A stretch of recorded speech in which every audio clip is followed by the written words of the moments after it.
Ryman Auditorium at 11:45 p.m. carried the hollow quiet of a cathedral after the choir had left. Nathan Cross knelt on the polished oak stage, yellow rubber gloves, slick with cleaning solution earbuds, threading white noise into a mind that needed the static more than slints. The mop bucket sat 3 feet away, water gone cut an hour ago. He should have finished by now. Should have been home checking Emma's breathing through the baby monitor, collapsing into 4 hours of sleep before the morning shift started all over again. But the acoustics here did something his apartment bathroom could never match. The way sound climbed into the balconies and came back fuller, richer, like the building itself wanted to sing. So Nathan sang. Soft at first, barely more than a hum threading through "You Are My Sunshine." Sarah's favorite, the last song she'd heard before the machines took over and her hand went slack in his. The melody pulled him higher, chest voice giving way to head voice at the break. And he let it happen because no one was listening. No one ever listened to janitors. The note that came out shouldn't have been possible. C6, pure and sustained, a frequency that lived in the range where most male voices shattered or simply refused to go. Nathan held it for 4 seconds, felt it resonate in his sternum. And for those 4 seconds, he wasn't a man scrubbing floors at midnight for $14 an hour. He was the person he'd almost been 5 years ago, before the phone call, before the choice. Before everything burned down. The overhead lights slammed on with the mechanical click of circuit breakers engaging. Nathan's eyes snapped open, the note dying in his throat, as his body jerked sideways, earbuds ripping free. A woman stood in the main entrance, silhouetted against the exit sign's red glow, phone raised and pointed directly at him. Not just any woman, the kind who moved through the world with the certainty of someone who'd never been told no and meant it. Her voice cut through the space between them, sharp and clear. "Who are you?" Nathan's hands found the mop handle, desperate for something to hold that didn't feel like drowning. The gloves squeaked against the metal. His face burned. "I'm sorry, ma'am. I didn't think anyone was... You just sang a C6. She stepped into the light and Nathan's stomach dropped.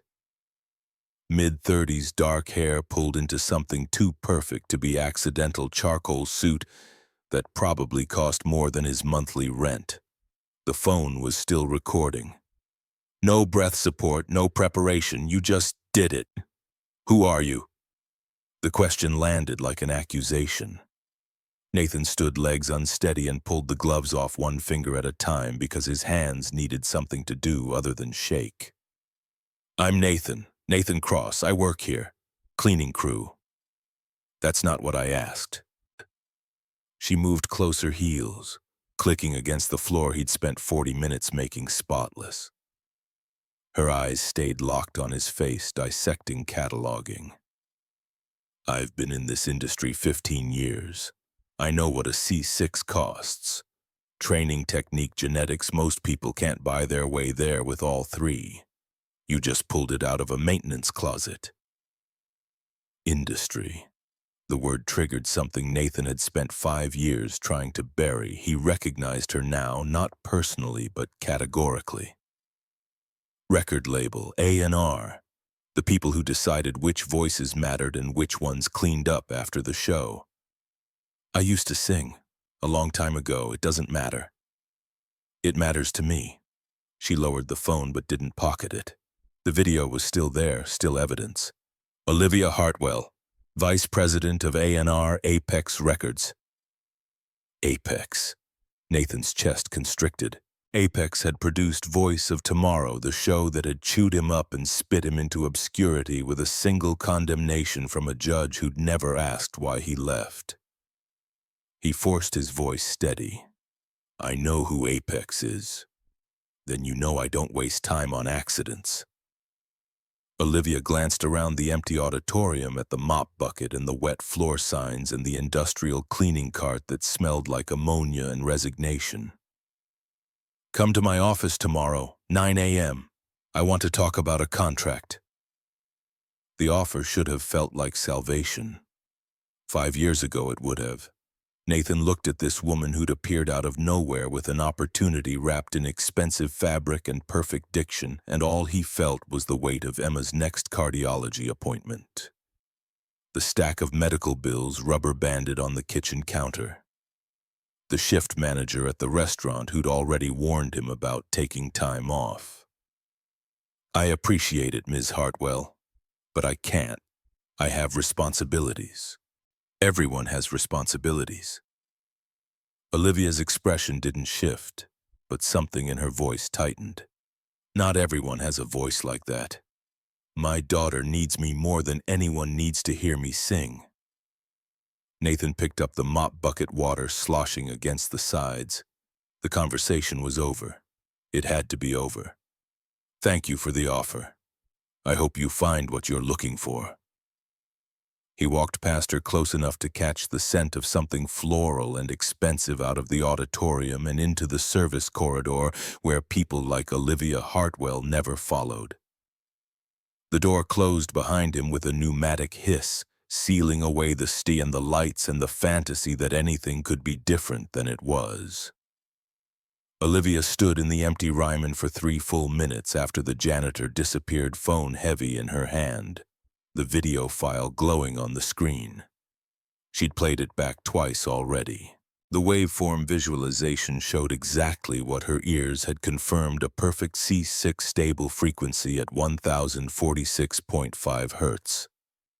No digital correction, no auto-tune smoothing, just raw human vocal capability that shouldn't exist in a man mopping floors at midnight. Her office on the 25th floor of the Apex Tower carried the kind of silence that came from being too high above the city to hear traffic. Floor-to-ceiling windows framed Nashville's skyline, all those lights representing dreams and desperation in equal measure. Olivia sat at the desk her father had custom-made from reclaimed barnwood and Italian steel, 600 pounds of carefully curated aesthetic, designed to intimidate without being obvious about it. The video played on her monitor for the 47th time. She'd counted. Malcolm Hartwell had built Apex Records from a 2-room operation in East Nashville to a company that grossed $500 million annually. He'd taught Olivia exactly 3 things.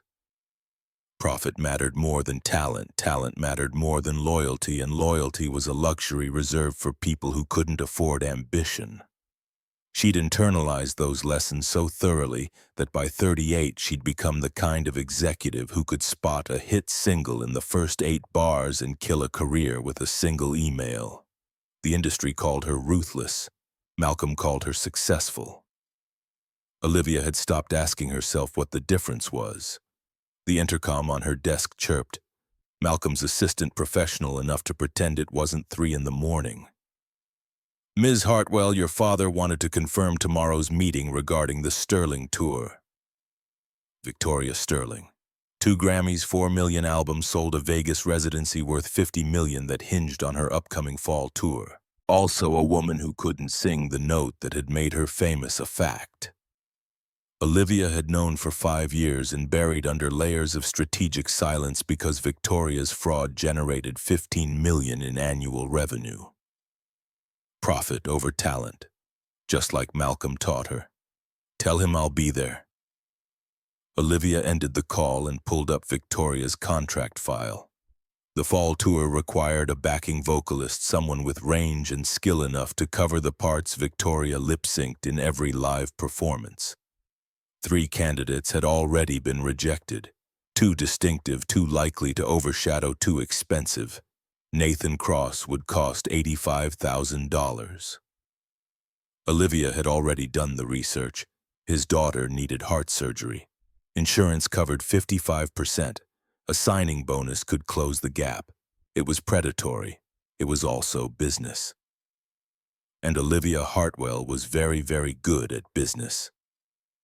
She closed the file and opened another window, fingers hovering over the keyboard. The search term sat in her mind, fully formed, Nathan Cross voice of tomorrow.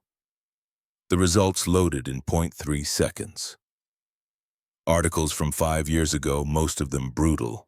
Contestant abandons finale, no explanation given.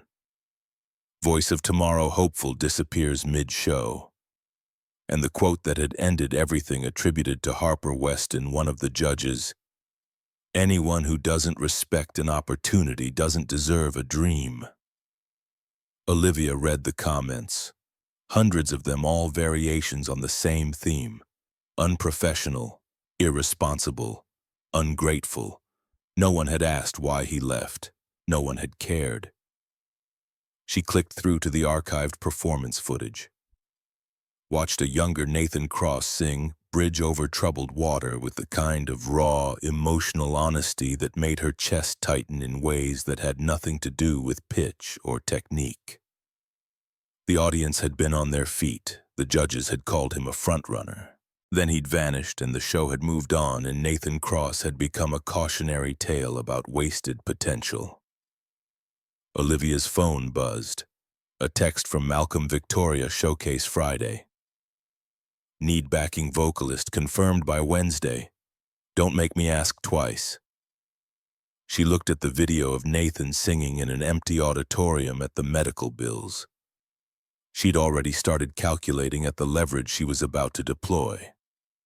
Her reflection stared back from the darkened window, a woman in a $1,000 suit, sitting alone in an office at 3 a.m., because she'd never learned how to want anything that couldn't be measured in quarterly earnings. The choice wasn't really a choice at all. It never was. Saturday morning arrived with the kind of humid Nashville heat that turned asphalt soft and made breathing feel like work. Nathan's apartment occupied the second floor of a building that had needed repairs 20 years ago and had been promised renovations for 15. The AC unit in Emma's room was the only one that worked, which meant Nathan slept on the couch and pretended he didn't notice the sweat soaking through his shirt by dawn. Emma sat at the kitchen table coloring a picture of a heart with anatomically incorrect chambers in shades of purple and gold.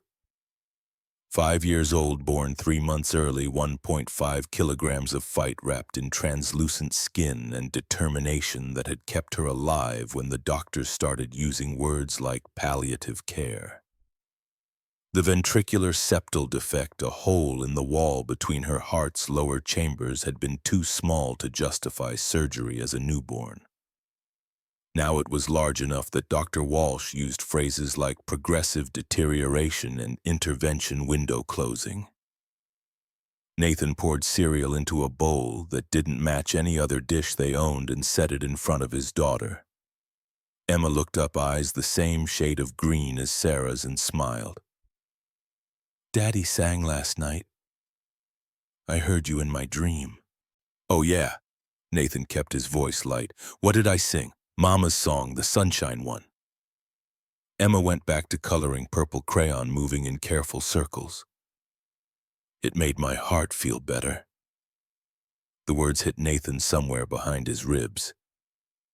Dr. Walsh had mentioned it 3 months ago, half joking, that Emma's heart rate variability improved measurably when Nathan sang to her. Not enough to replace surgery, but enough to be statistically significant. The nurses had started requesting songs during difficult procedures. Nathan had started feeling like a carnival act. His phone vibrated on the counter. Unknown number.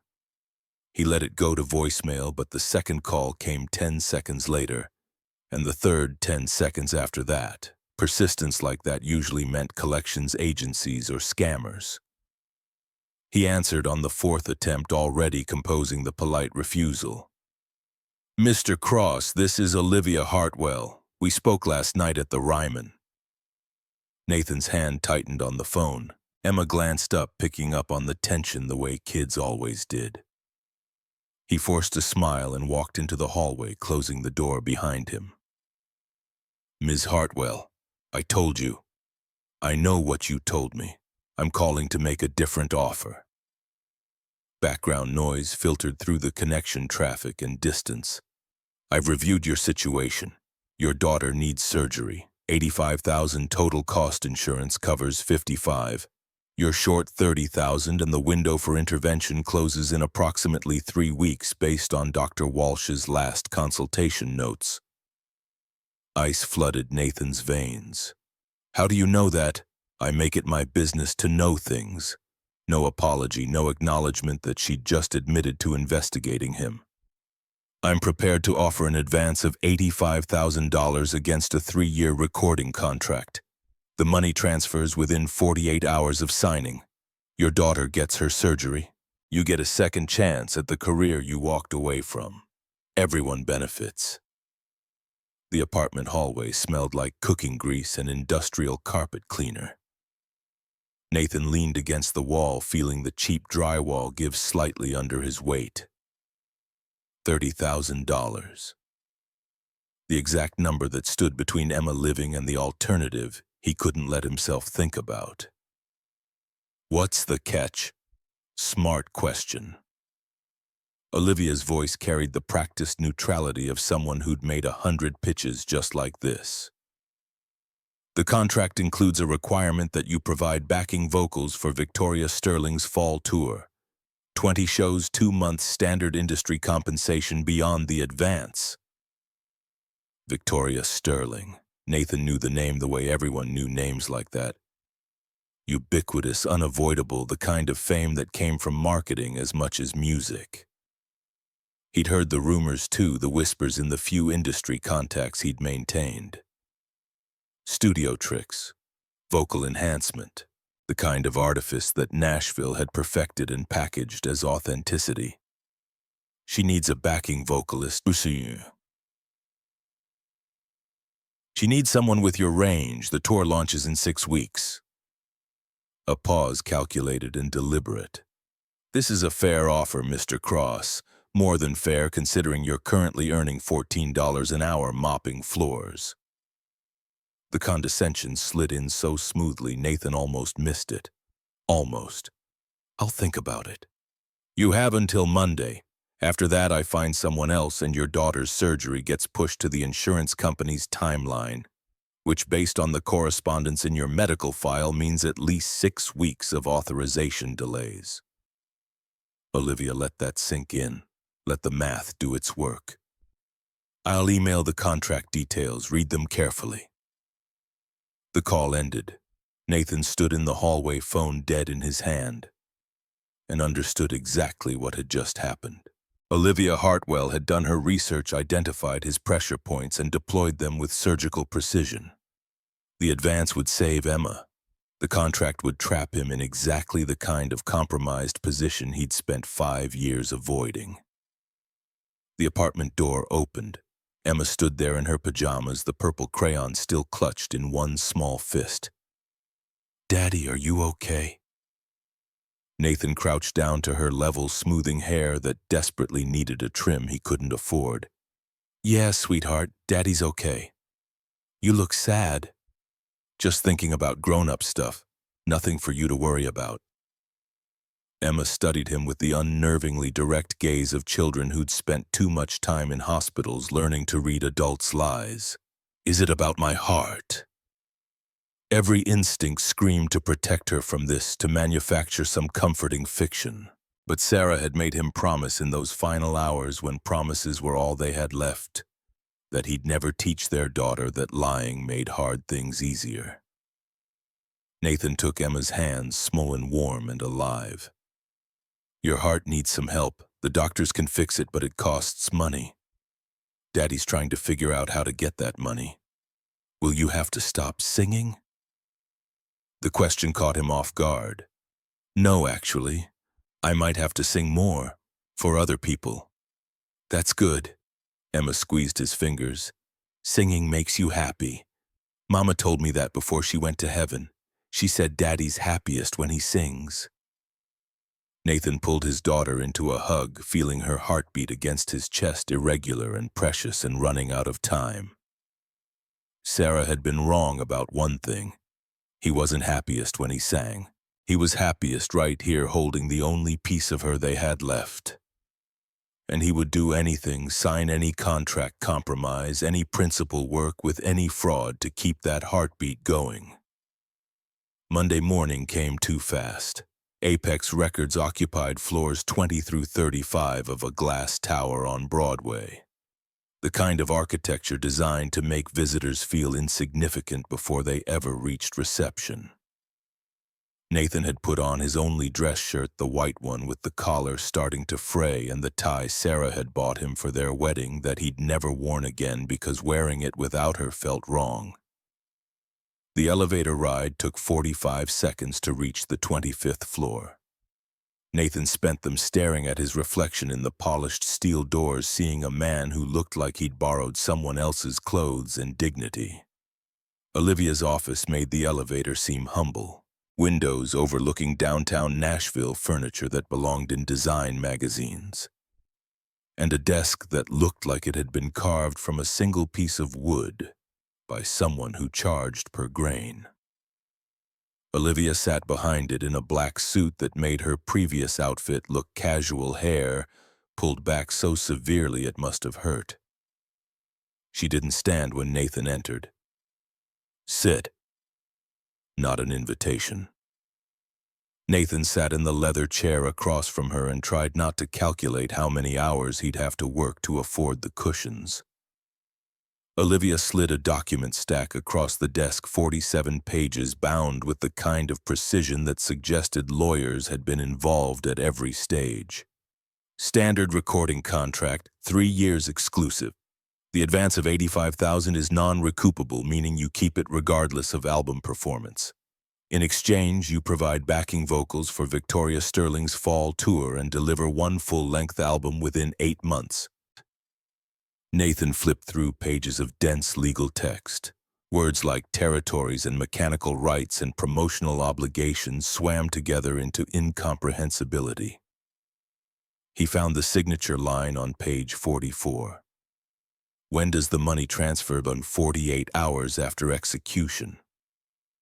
Olivia's pen sat perfectly parallel to the desk's edge. Wire transfer to the account you'll provide. Dr. Walsh has already been contacted. Emma's surgery is scheduled for next Friday, assuming payment clears by Thursday. The efficiency was breathtaking and horrifying. Olivia had arranged Emma's medical care before Nathan had even agreed to sign. You're very sure of yourself. I'm sure of what you need and what you'll do to get it. Olivia met his eyes for the first time since he'd entered, and Nathan saw something flicker there, not quite guilt, but maybe its distant cousin. This is business, Mr. Cross. I'm offering you a solution to a problem. Whether you take it is your decision. Nathan thought about Emma coloring hearts in wrong colors, about Marcus at the Ryman saying a man's work didn't define his worth. But his choices did, about Sarah whispering that integrity mattered more than comfort, even as the morphine pulled her under. He picked up Olivia's pen. The weight felt deliberate, like everything else in this office. What happens if I say no? I find another backing vocalist. You find another $30,000. Emma's surgery gets delayed while you exhaust every other option. Olivia's voice stayed level. I'm not threatening you, I'm describing reality. You're using my daughter to manipulate me. Yes. No hesitation, no deflection. And you're going to let me because the alternative is watching her die slowly while you maintain your principles. We both know how this ends, Mr. Cross. The only variable is how much time we waste pretending you have a choice. Nathan signed on page 44. His handwriting looked small and defeated next to the typed text. Olivia countersigned immediately, producing a notary stamp from her desk drawer as if she'd anticipated this moment down to the minute. The contract became official with 3 precise impacts of rubber on paper. The tour rehearsals start next week, Tuesday through Thursday, 10 a.m. to 4 p.m. Friday is the showcase performance industry executives, potential investors for the Vegas residency. You'll meet Victoria then. Olivia filed the contract in a drawer that locked with a key she wore on a chain around her neck. Welcome to Apex Records, Mr. Cross. Nathan stood legs uncertain and walked to the door. He stopped with his hand on the handle, looking back at the woman who'd just bought him with his daughter's heartbeat. "You know she can't sing it, don't you, Victoria Sterling? Whatever note made her famous, she can't do it live." Olivia's expression didn't change, but her fingers tightened on the pen. "That's not your concern. I'm about to spend 2 months helping her fake it. Seems like it should be. Your concern is collecting your advance and fulfilling your contractual obligations. Everything else is proprietary information." Olivia turned to her computer, dismissing him with the gesture. "The wire transfer will hit your account by Wednesday.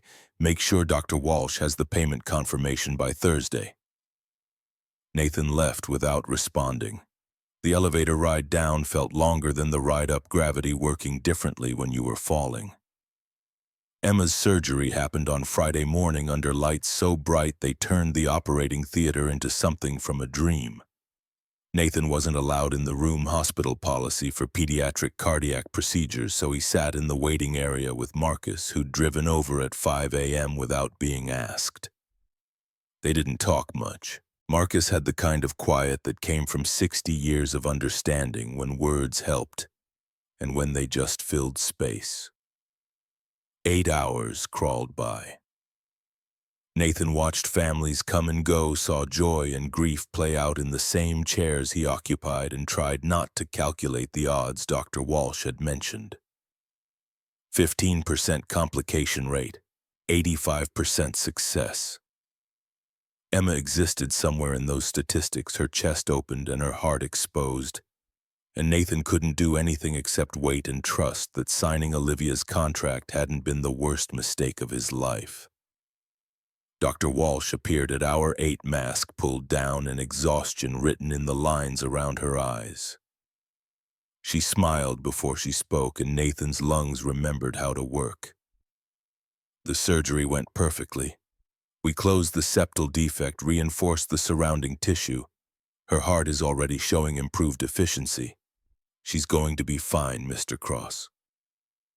Marcus gripped Nathan's shoulder hard enough to hurt. Nathan couldn't speak, couldn't process the magnitude of fine after months of might and maybe and we'll see.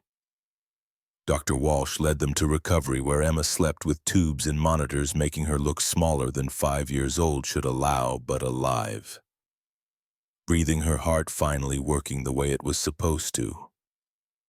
Nathan sat beside her bed and let himself cry for the first time since Sarah's funeral. 3 hours later, Emma woke up asking if Nathan would sing. He did, soft and careful "You Are My Sunshine," threading through the beeping monitors and antiseptic smell. Emma's heart rate stabilized on the screen, the jagged lines smoothing into something approaching normal rhythm. The nurses smiled like they'd seen a miracle. Nathan felt like he'd sold his soul and bought his daughter's life with the proceeds, and he couldn't regret it, even though he knew he should. The door opened. Olivia stood there with a bouquet of yellow tulips, looking uncomfortable in a way that made her seem almost human. Nathan stared at her, this woman who'd leveraged his daughter's survival into a contract, who'd shown up at the hospital like she had any right to be here. "Ms. Hartwell." His voice came out harder than he'd intended. Emma stirred but didn't wake. "I wanted to make sure Emma was okay." Olivia stayed in the doorway, not quite entering. The tulips looked expensive and out of place. "She's alive. Your investment is secure." The words landed like he'd meant them to. Olivia's jaw tightened. "That's not why I came, isn't it?" Nathan stood, careful not to disturb Emma. He walked to the door, forcing Olivia to step back into the hallway. "You researched my daughter's medical condition, calculated exactly how desperate I was, and used that information to lock me into a contract I never wanted. Now you're here with flowers, pretending this is about concern instead of asset management. I gave you the money to save her life. You gave me a loan against future labor. There's a difference." Nathan took the tulips, set them on the nurse's station counter. "Thank you for coming. You can go now." Olivia didn't move. She looked past Nathan into the room where Emma slept, and something crossed her face that might have been regret or just good lighting. I know what you think of me. You're probably right. But that little girl gets to live because of the contract you hate. Maybe that matters more than how we got here. Is that what you tell yourself? Nathan kept his voice low, aware of the nurses pretending not to listen. That the ends justify the means every single day. Olivia met his eyes. I've been doing this 15 years, Mr. Cross. I've signed hundreds of contracts, managed dozens of artists, generated millions in revenue. You know what I haven't done? I haven't helped save a child's life. So maybe I am using you. Maybe this whole thing is manipulative and predatory and everything you think it is. But Emma is alive, and tomorrow you get to watch her grow up. That's not nothing. Nathan wanted to hate her cleanly, simply, without complication. But Emma was breathing steadily in the bed behind him, and the surgery bill had been marked. Paid in full, and Olivia Hartwell had made both those things possible, even if her motives were poison. Why are you really here? Because I've spent 15 years treating people like assets, and I wanted to see what happened when one of those assets became a person who mattered. Olivia wrapped her arms around herself, the first defensive gesture Nathan had seen from her. And because Emma asked me a question last night. Nathan's stomach dropped. You were here last night. I came by after she was admitted, just for a few minutes. Olivia glanced through the window at Emma's sleeping form. She asked if I had a family. I said no. She said that must make me very lonely. A pause, brittle and sharp. She's 5 years old, and she saw something I've been running from for 38 years. The confession sat between them, unexpected and uncomfortable. Nathan didn't know what to do with this version of Olivia Hartwell, the one who admitted to loneliness instead of weaponizing it. What did you tell her? That she was right, and that talking to her made me less lonely. Olivia straightened the vulnerability, shuddering back behind professional composure. Rehearsal Tuesday at 10 a.m., Studio B Apex building, don't be late. She walked away before Nathan could respond, heels clicking against linoleum in a rhythm that sounded like retreat. Emma woke up fully on Sunday, alert enough to complain about the hospital food and ask when she could go home. Walsh kept her through Monday for observation running tests that all came back with variations of excellent and remarkable recovery. Nathan spent both nights on the chair that converted badly into a bed, watching Emma sleep and trying not to think about Tuesday's rehearsal. Monday evening brought Marcus with a duffel bag and a container of his wife's potato salad. They ate in the hospital cafeteria, surrounded by the low-level crisis energy that medical facilities generated like heat. Marcus waited until Nathan had finished half his meal before speaking. You look like a man who made a deal with the devil and can't figure out if he won or lost. Nathan pushed potato salad around the container. That about covers it. Emma's alive. That's winning in my book. Marcus ate methodically, the steady rhythm of someone who'd learned not to waste food or time. But you're worried about the cost. I signed with Apex Records, backing vocalist for Victoria Sterling's tour. Nathan heard how it sounded out loud. Not quite confession, not quite explanation. Olivia Hartwell advanced me the surgery money. $85,000 against a 3-year contract. Marcus whistled low. Olivia Hartwell, Malcolm's daughter, the Ice Queen of A&R. He studied Nathan with eyes that had seen 60 years of people making desperate choices. She's good at her job, ruthless but good. What's the catch? I think Victoria Sterling lip syncs. I think Olivia knows and doesn't care, and I think I just agreed to help cover it up. You think or you know? Nathan replayed the conversation in Olivia's office, her non-answer about Victoria's voice, the careful way she'd labeled it proprietary information. I'll know Tuesday, first rehearsal. And if you're right? Marcus balled up his napkin, tossed it dead center into the trash can 15 feet away. If you walk into that studio and find out the whole thing's a fraud, then I spend 2 months lying to audiences for money. The words tasted bitter, just like everyone told me I should have done 5 years ago instead of running to Sarah. That's not the same thing, and you know it. Marcus leaned forward, voice dropping to the register of hard truths. 5 years ago, you chose your wife over your career because love mattered more than opportunity. Tomorrow, you're choosing your daughter's life over your pride. Both choices honor the same value: family comes first. Don't confuse circumstance with compromise. Nathan wanted to believe that, wanted to think signing Olivia's contract made him loyal instead of corrupted. But Sarah had also made him promise to teach Emma that integrity couldn't be negotiated, and he couldn't see how helping Victoria Sterling fake her way through a tour qualified as keeping that promise. His phone buzzed. Email from Olivia with Tuesday's rehearsal schedule and a PDF attachment labeled Confidentiality Agreement. Nathan scanned the document, 3 pages of legal text that essentially said he couldn't discuss anything he witnessed during Apex sessions without written authorization. Standard industry practice and also a perfect gag order. Marcus read over his shoulder. She's covering all her bases. She's good at her job. Nathan signed the PDF, electronically sent it back. Ruthless but good. They finished dinner in silence. Emma was asleep when Nathan returned to her room, monitors showing a heart rhythm that Dr. Walsh had called textbook perfect.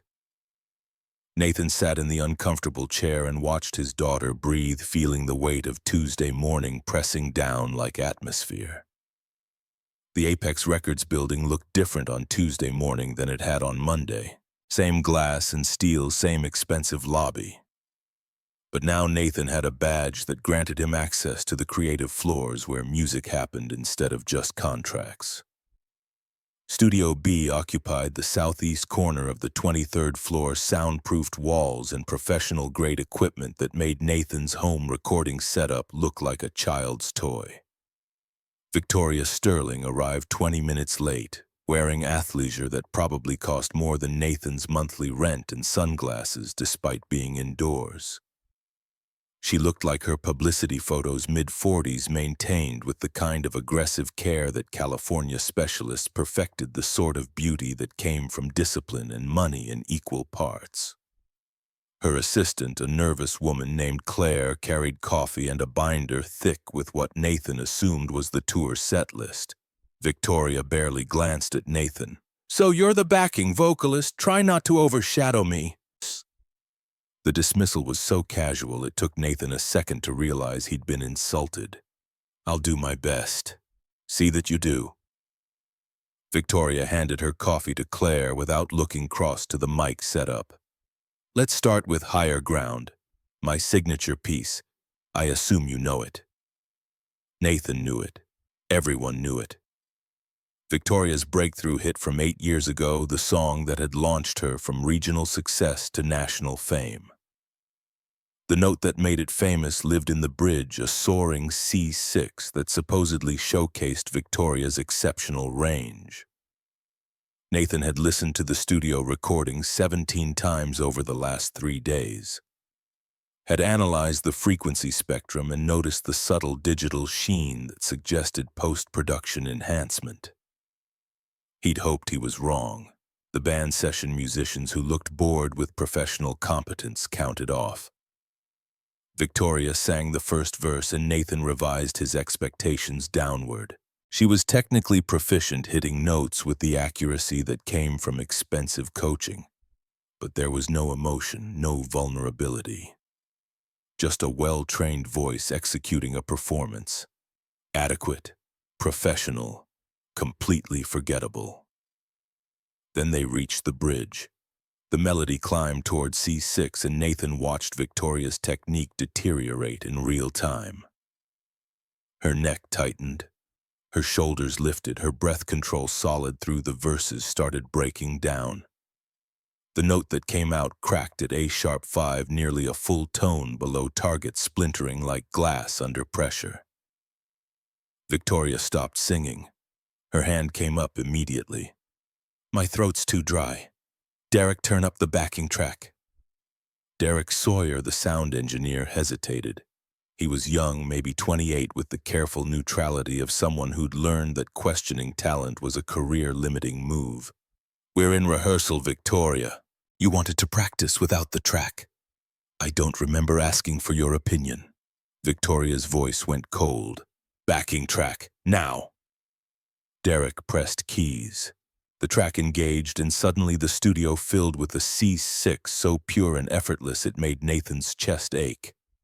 Victoria mimed singing it, lips moving in sync with a voice that demonstrably wasn't hers. The note held for 6 seconds, perfect and beautiful and completely fake. Nathan felt something settle in his stomach like stones. Olivia had known.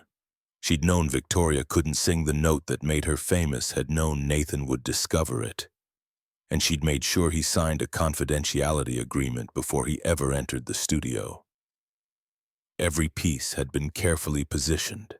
The rehearsal continued for another 3 hours. Victoria lip-synced through 4 more songs, each one dependent on studio magic to achieve what her actual voice couldn't manage. Nathan sang his backing parts flawlessly, hitting harmonies and supporting lines with the muscle memory of someone who'd trained for this before his life imploded. No one acknowledged the fraud happening in real time. The session musicians played their parts. Derek managed the technical requirements. Claire took notes and provided coffee refills. They were all complicit, and now Nathan was too. When rehearsal ended, Victoria left without a word. The musicians packed up efficiently, professionals who'd witnessed stranger things and learned not to comment. Nathan stayed behind, standing in the empty studio, staring at the mic that had captured Victoria's lies and his own participation. Derek approached cautiously. "First day? Is it that obvious? You have the look." Derek started coiling cables with practiced efficiency. "Everyone gets it when they realize how things work here." Nathan watched him work. "How long have you been her engineer?" 5 years. Derek's hands moved automatically, muscle memory taking over. "I know what you're thinking. Why stay? Why enable it? I wasn't judging." "Yes, you were. It's okay." Derek wound the last cable, hung it on its designated hook. "I stay because I have student loans and a sister with MS who needs care I can't afford without this job. Victoria Sterling's tour generates enough revenue that Apex pays me well enough to handle both. So I play the tracks, I keep my mouth shut, and I sleep fine because at least I'm not pretending to be the one lying." The justification sounded familiar because Nathan had been constructing the same one since Friday. Emma's alive. That's what matters. Everything else is just the cost of making sure she stays that way. "Does it ever bother you, the lying? Every single day?" Derek picked up his laptop case. "But bother doesn't pay bills. You'll figure that out soon enough." He left. Nathan stood alone in Studio B, surrounded by equipment worth more than his apartment building, and understood exactly what the next 2 months would cost. Not money. Olivia had already paid that price. Not time. He'd give Victoria Sterling whatever hours the contract required.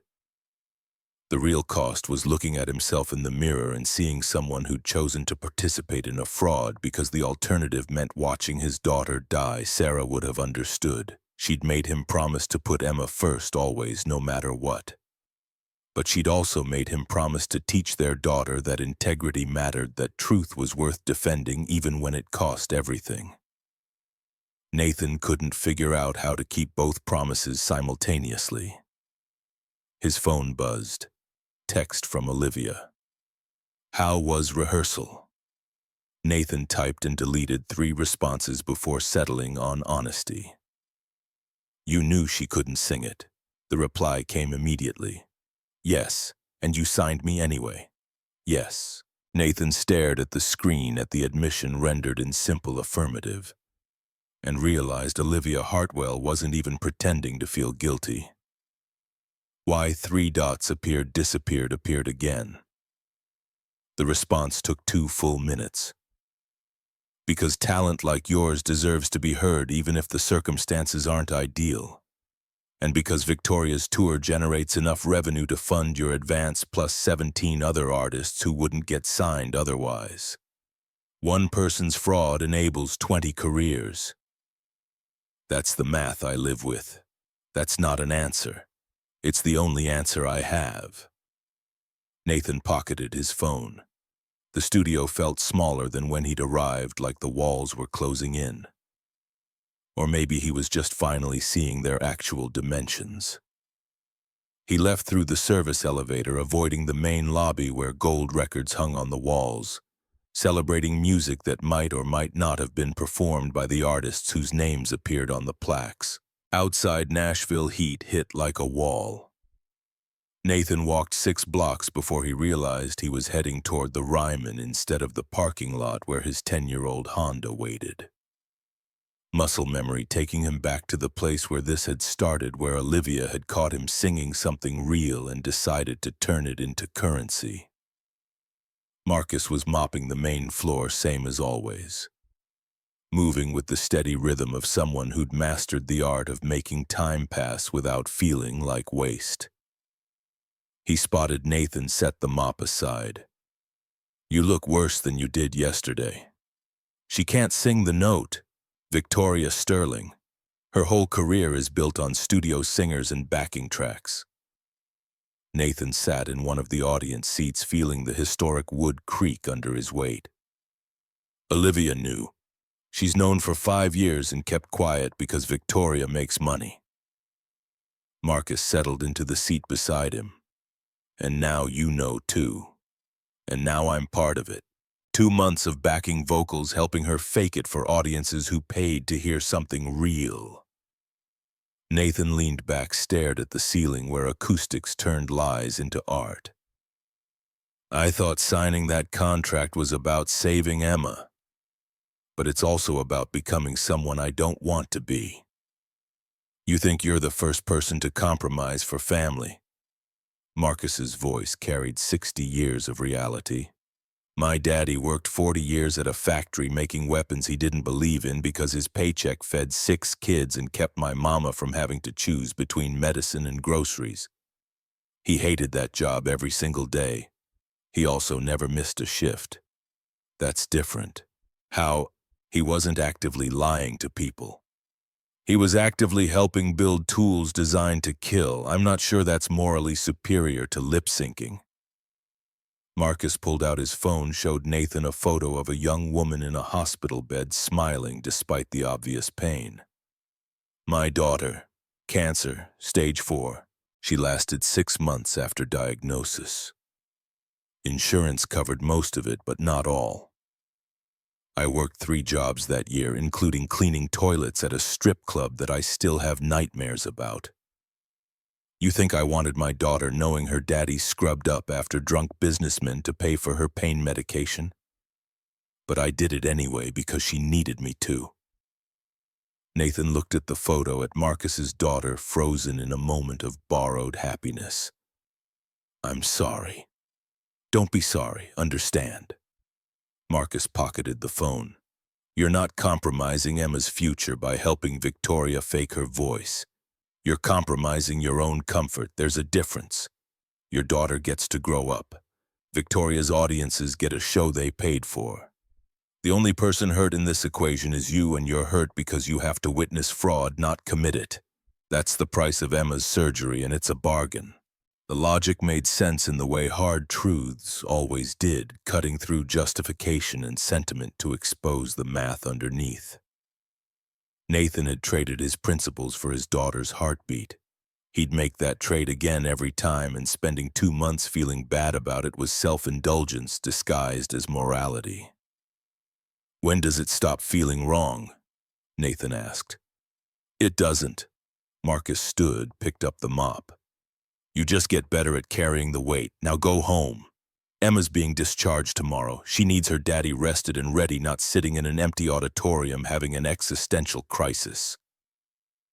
Nathan drove home through evening traffic, Marcus's words circling in his head like prayer or accusation. Emma was alive. Victoria was a fraud. Both statements were true, and he couldn't figure out which one mattered more. His apartment smelled like the neighbors cooking and the subtle rot of plumbing that needed replacing. Nathan heated up leftover pasta, ate standing at the counter, and tried not to calculate how many backing vocal sessions he'd have to endure before the contract expired. The math depressed him. His phone rang. Not Olivia this time, the hospital. Nathan's pulse spiked immediately, Emma's heart monitor flashing in his mind, every parent's nightmare of crisis and too late. Mr. Cross, this is Dr. Walsh. Emma's fine, but she's asking for you. She won't settle down for bedtime. Relief and frustration mixed in equal parts. I'll be there in 20 minutes. He made it in 15, breaking traffic laws he couldn't afford to get caught violating.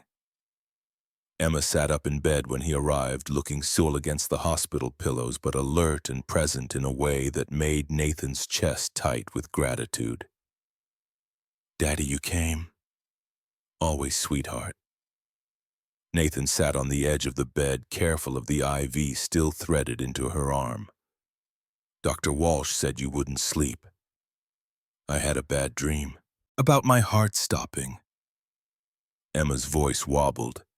Is it going to stop, Daddy? No, baby, Dr. Walsh fixed your heart. It's strong now. Nathan brushed hair out of her face. You're going to be okay. Promise. The question landed with impossible weight.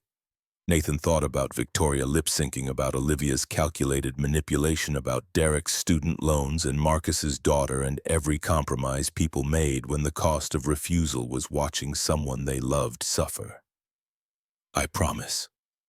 Emma settled back into the pillows, satisfied with the certainty Nathan had no right to offer. Will you sing to me? Nathan sang. You are my sunshine. Soft and careful, while Emma's eyes drifted closed and her breathing steadied into sleep. The monitors tracked her heart, finding rhythm, and Nathan let himself believe that maybe the fraud was worth it. That maybe integrity was a luxury reserved for people whose children's hearts worked properly from birth. He stayed until visiting hours ended, then drove home through streets slick with unexpected rain. The apartment felt emptier than usual. Nathan showered, changed, lay in bed, staring at ceiling water stains, and tried to sleep. His phone buzzed at 11 p.m. Text from Olivia, showcase Friday night. Victoria needs the performance perfect. Extra rehearsal Thursday 6-9 p.m. You'll be compensated overtime. Nathan responded, I'll be there. Thank you. The gratitude felt wrong coming from someone who'd cornered him into this situation. Nathan almost said so, then remembered Emma asking for promises he couldn't guarantee, and decided that maybe Olivia Hartwell wasn't the villain in this story. Maybe she was just another person making impossible choices and hoping the math worked out in favor of the people who mattered. He fell asleep, still unsure which category he belonged to, victim or collaborator, father or fraud. The line between them felt thinner than it should have. Thursday's extra rehearsal started at 6 p.m. sharp, which meant Nathan had exactly 90 minutes between finishing his morning shift at the Ryman and arriving at Studio B. He spent 20 of those minutes sitting in his car in the Apex parking garage, hands gripped on the steering wheel, trying to convince himself that tonight would be different from Tuesday. That Victoria would suddenly discover vocal capability she'd hidden for 8 years. That Derek would announce the backing tracks had been a temporary measure. The studio looked identical to Tuesday. Same equipment, same mic setup, same session musicians who'd perfected the art of professional indifference. Victoria arrived on time, which felt like an accusation against Nathan's hope that she might not show. She wore black this time, expensive athleisure that made her look like she was preparing for combat instead of rehearsal. Derek had the backing tracks cued before Victoria even reached her mic. No pretense tonight, no attempt at organic performance. They ran through the set list twice, Victoria lip-syncing with the mechanical precision of someone who'd been doing this so long it had become reflexive. Nathan sang his parts, harmonies, and supporting lines that made Victoria's fraud sound more convincing and felt his complicity settling deeper with every measure. The second run-through ended at 8:30. Victoria checked her phone, announced she was satisfied, and left without acknowledging anyone's existence. The musicians packed up. Derek killed the backing tracks and started his shutdown routine. Nathan stayed in his chair, staring at sheet music that prescribed exactly how to help someone lie. Derek noticed. He always noticed. "You're still here. Trying to figure out when I became the kind of person who does this." Nathan set the sheet music down. "Sign contracts I don't believe in. Participate in fraud. Tell myself it's okay because the money's going to a good cause. Tomorrow night's the showcase. 200 industry people, investors for the Vegas residency. You planning to have this crisis before or after?" Derek's tone wasn't cruel, just pragmatic. "Because if you're going to bail, Victoria needs time to find another backing vocalist who can hit the notes you're covering." Nathan looked up. "Would you respect me more if I quit?" "I'd respect you less. Quitting now means Emma's surgery gets repossessed by the hospital billing department and you get sued for breach of contract. That's not integrity, that's just expensive self-sabotage." Derek pulled up a stool, sat down like he was settling in for a conversation neither of them wanted. "You think you're the first person who came to Apex with talent and principles and discovered they couldn't afford both. This building runs on people like us. Good enough at our jobs to matter, desperate enough to stay. That's a depressing philosophy. It's also accurate." Derek shouldered his equipment bag. "See you tomorrow, 7 p.m. call time. Wear something nice, Malcolm Hartwell will be watching." Nathan drove home through traffic that moved like blood through diseased arteries, stopping and starting without ever achieving flow. His apartment building looked worse than usual in the orange streetlight glow, all its structural failures highlighted and magnified. He climbed stairs that creaked under minimal weight and unlocked a door that stuck in humid weather. Emma sat on the couch watching cartoons, legs swinging because they didn't reach the floor yet. She'd been discharged that afternoon, heart monitored and cleared and declared miraculous by doctors who'd stopped just short of using that exact word. The surgical scar on her chest was hidden under a purple shirt she'd insisted on wearing despite it being 2 sizes too large. She looked up when Nathan entered, smile immediate and unreserved. "Daddy's home." The greeting hit Nathan in the center of his chest, right where his own heart was doing its job without requiring surgical intervention. He crossed to the couch, sat beside Emma, and pulled her into a hug that was probably too tight, but she didn't complain. "How was your first day back? Miss Clara made me rest instead of playing at recess, but she let me draw hearts and I made one for you." Emma produced a piece of construction paper covered in glitter and crayon anatomical impossibilities. "It's your heart and my heart connected." Nathan studied the drawing, 2 overlapping shapes in red and gold linked by lines that might have been arteries or just a 5-year-old's interpretation of connection. "It's perfect. Do you like your job, Daddy?"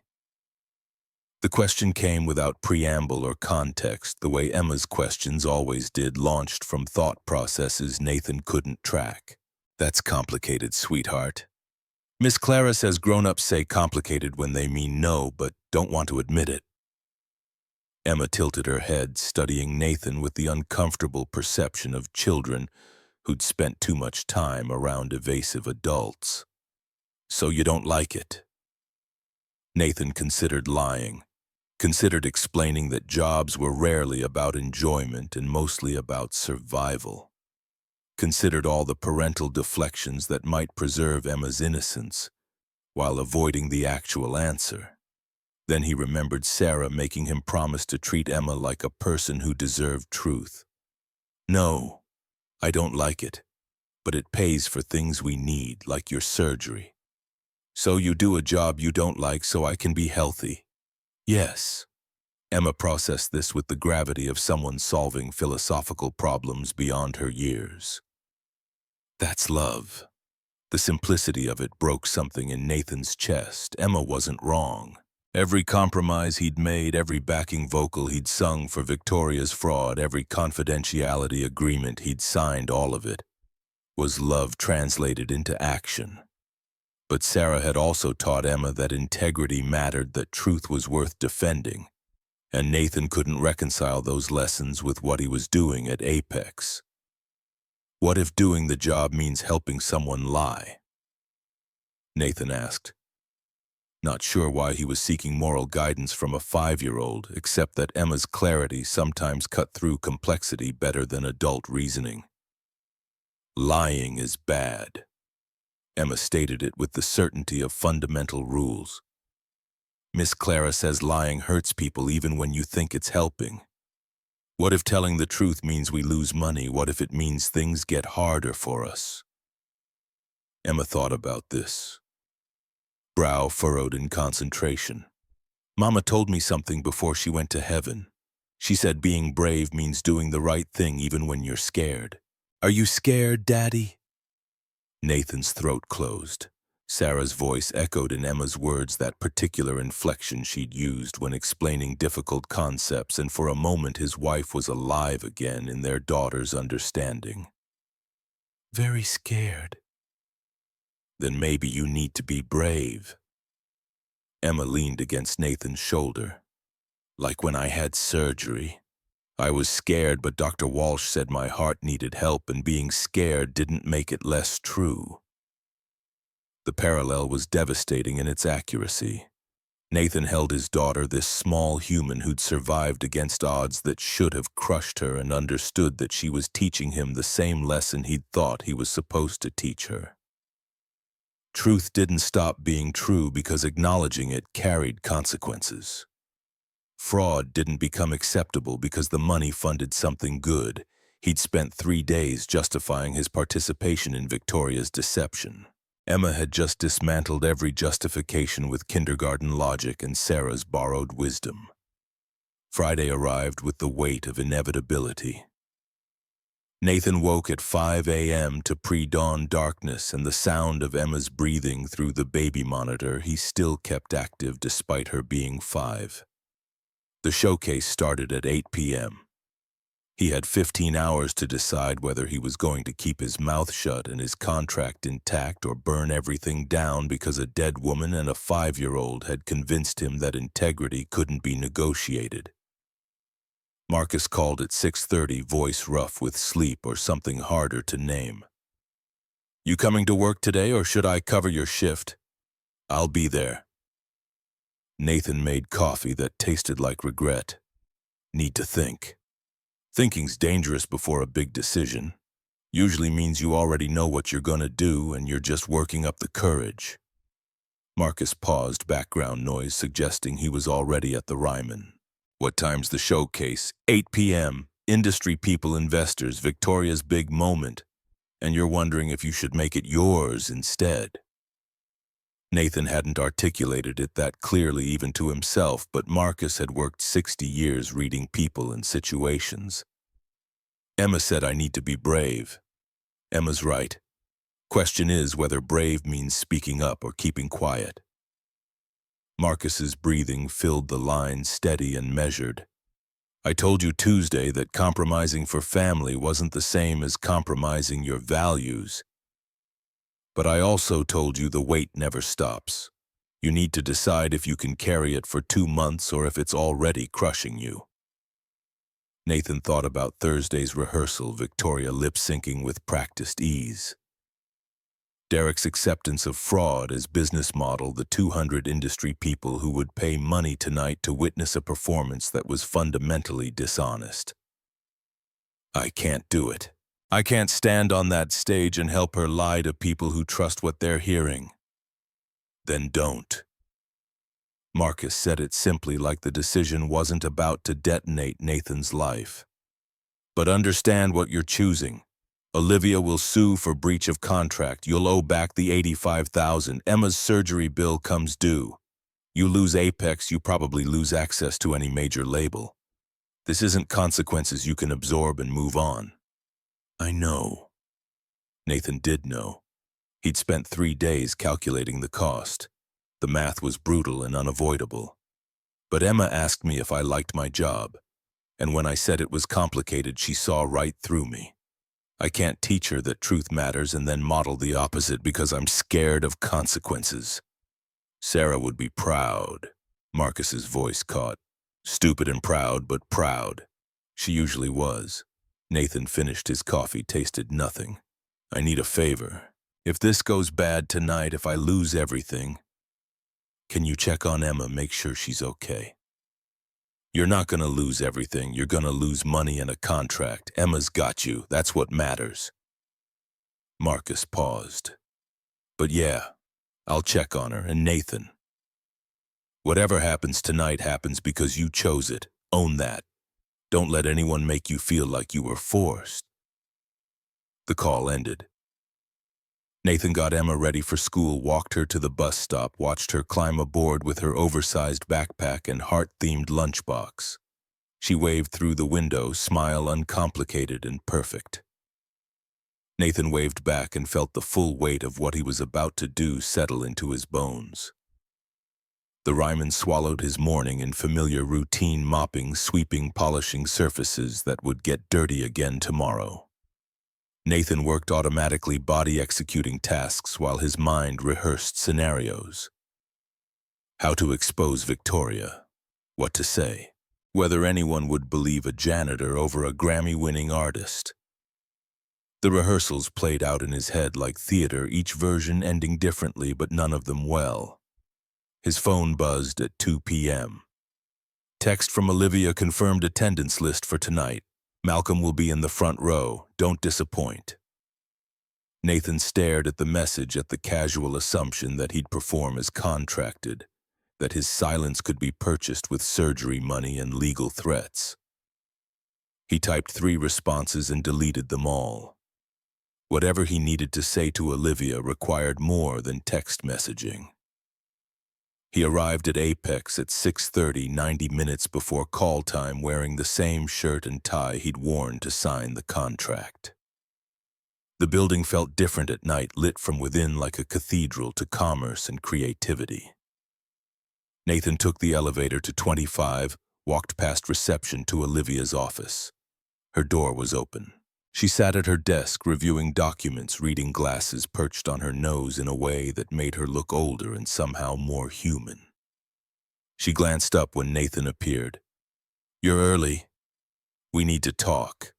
Nathan stepped inside, closed the door. "About tonight." Olivia removed her glasses, set them down with precise care. "If you're having second thoughts about the contract." "I'm having second thoughts about fraud." Nathan stayed by the door, needing the distance. "Victoria can't sing the notes that made her famous. You know it. I know it. Derek knows it. Tonight 200 people are going to pay to hear something that isn't real, and I'm supposed to help make that lie convincing. That's what backing vocalists do. They support the lead artist." Olivia's voice stayed level, professional. "What you're describing is standard industry practice.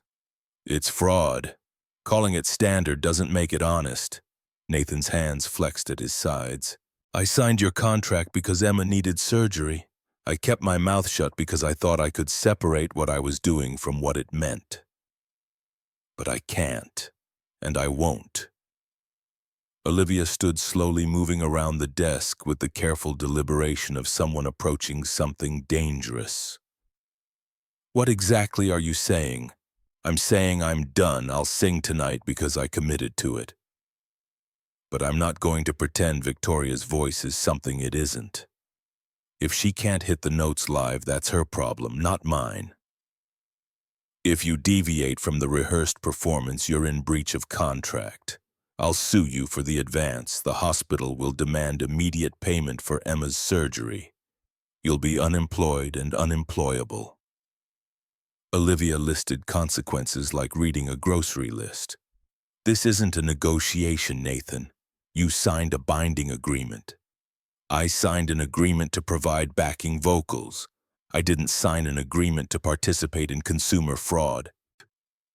Nathan met her eyes, saw something flicker there that might have been recognition, or just reflected light. You used my daughter's life to manipulate me into this. That was smart business, but it was also cruel. And I'm done pretending I can live with both those truths simultaneously. Olivia's jaw tightened. You think you're the first person to discover the industry runs on illusion music is a product, Nathan. We sell fantasy and aspiration wrapped in 3-minute packages.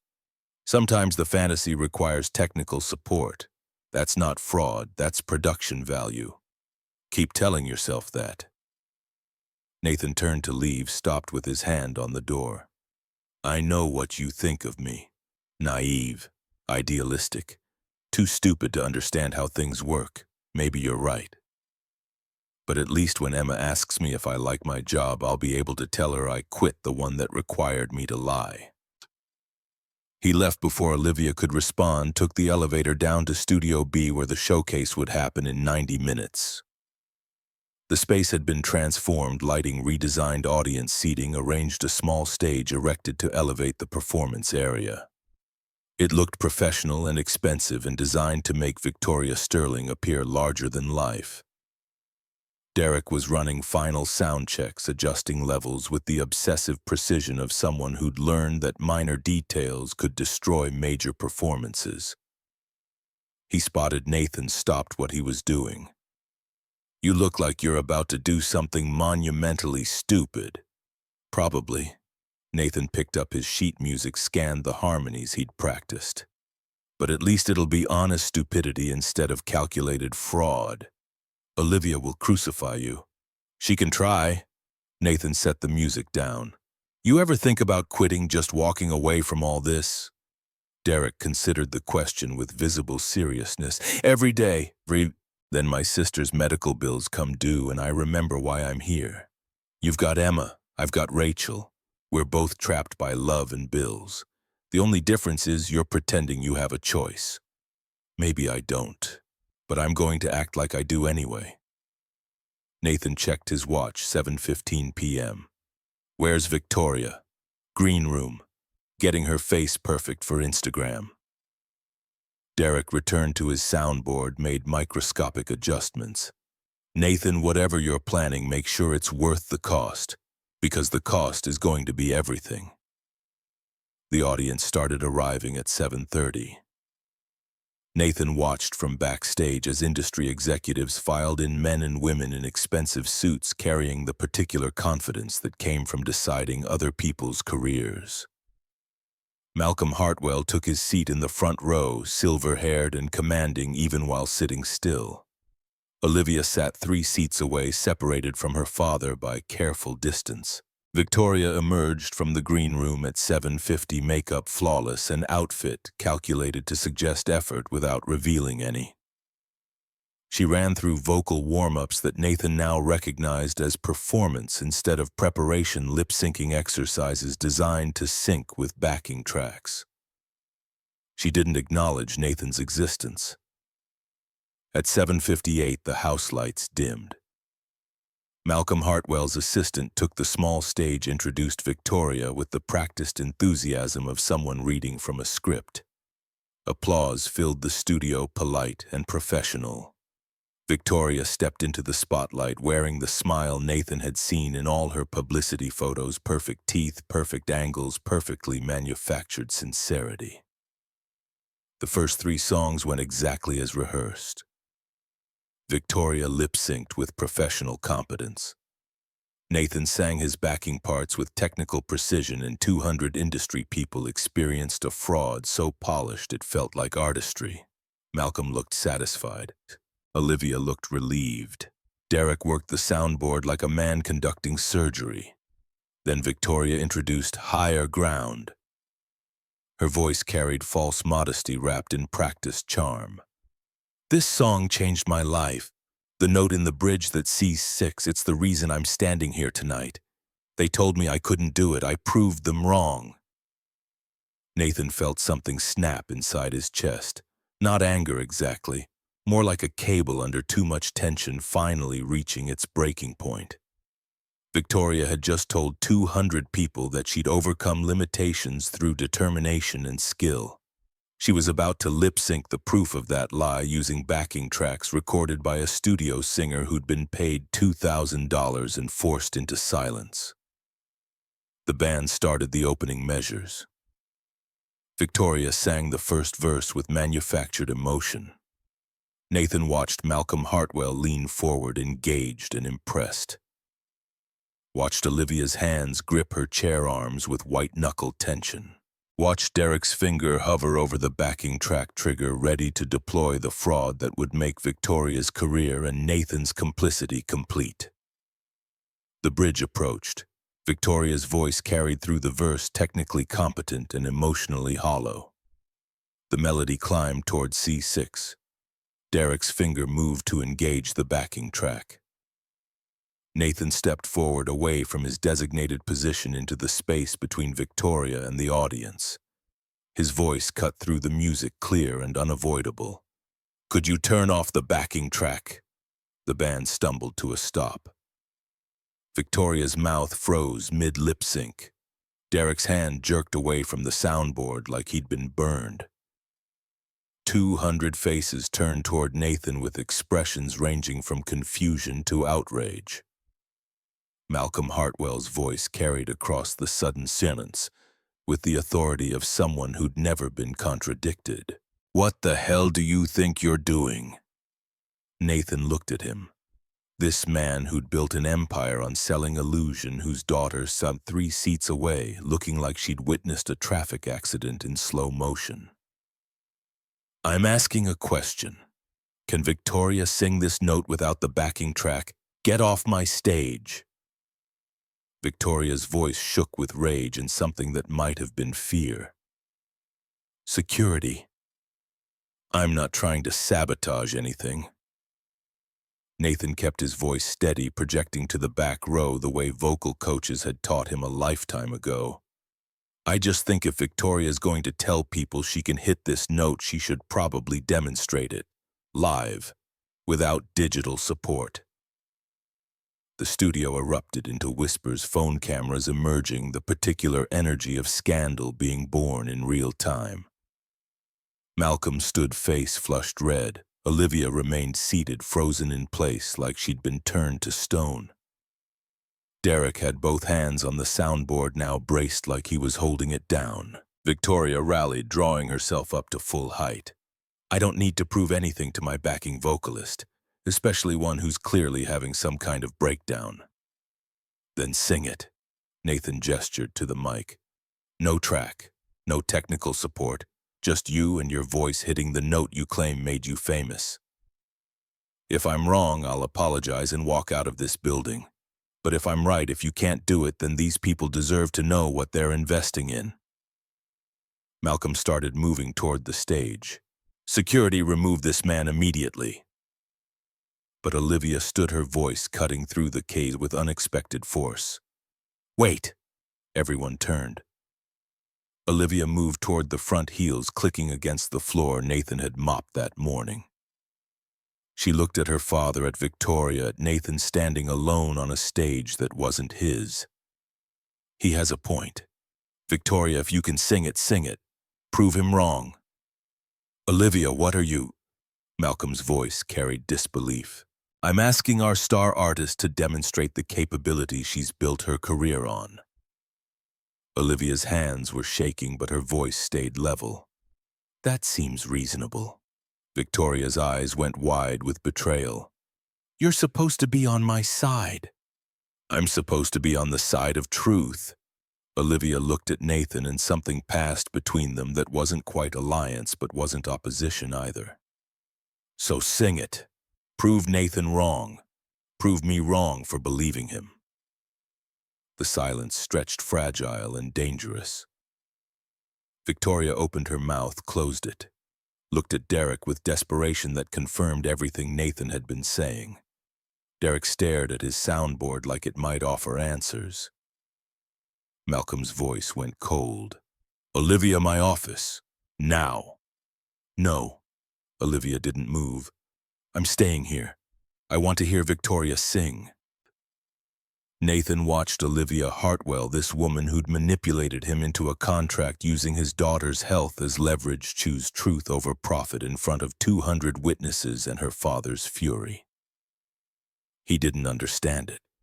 Couldn't process why she'd suddenly decided to stand with him instead of against him.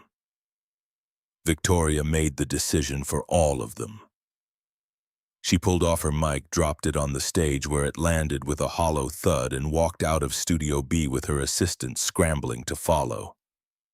The door slammed. The sound system hissed feedback into the shocked silence. Malcolm turned to Olivia, voice shaking with controlled rage. "You're fired, effective immediately. Clean out your office." Olivia nodded once, sharp and final. "I know."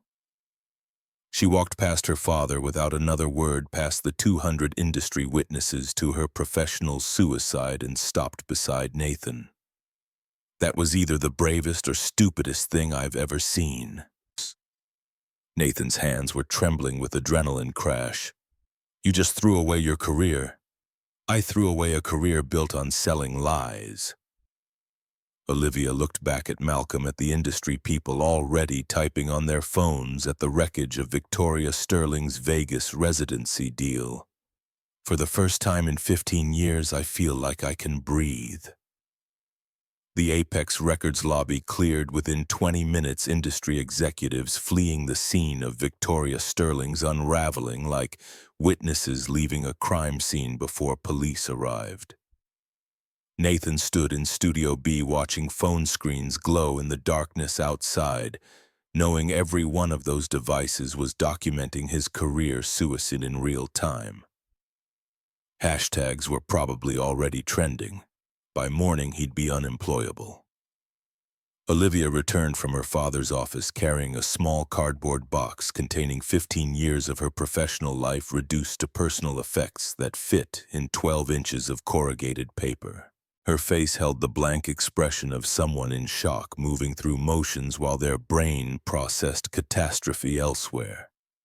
She set the box on Derek's soundboard, looked at Nathan with eyes that couldn't quite focus. "I don't have anywhere to go. My apartment is corporate housing. They'll revoke access by midnight."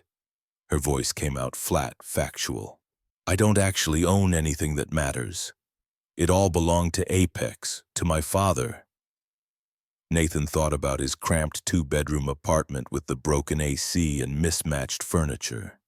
Thought about Emma asleep there now, watched over by the neighbor who'd agreed to babysit for $20 Nathan no longer had reliable means to pay. "You can stay with us tonight. It's not much, but the couch converts. I just cost you $85,000 and your only source of income.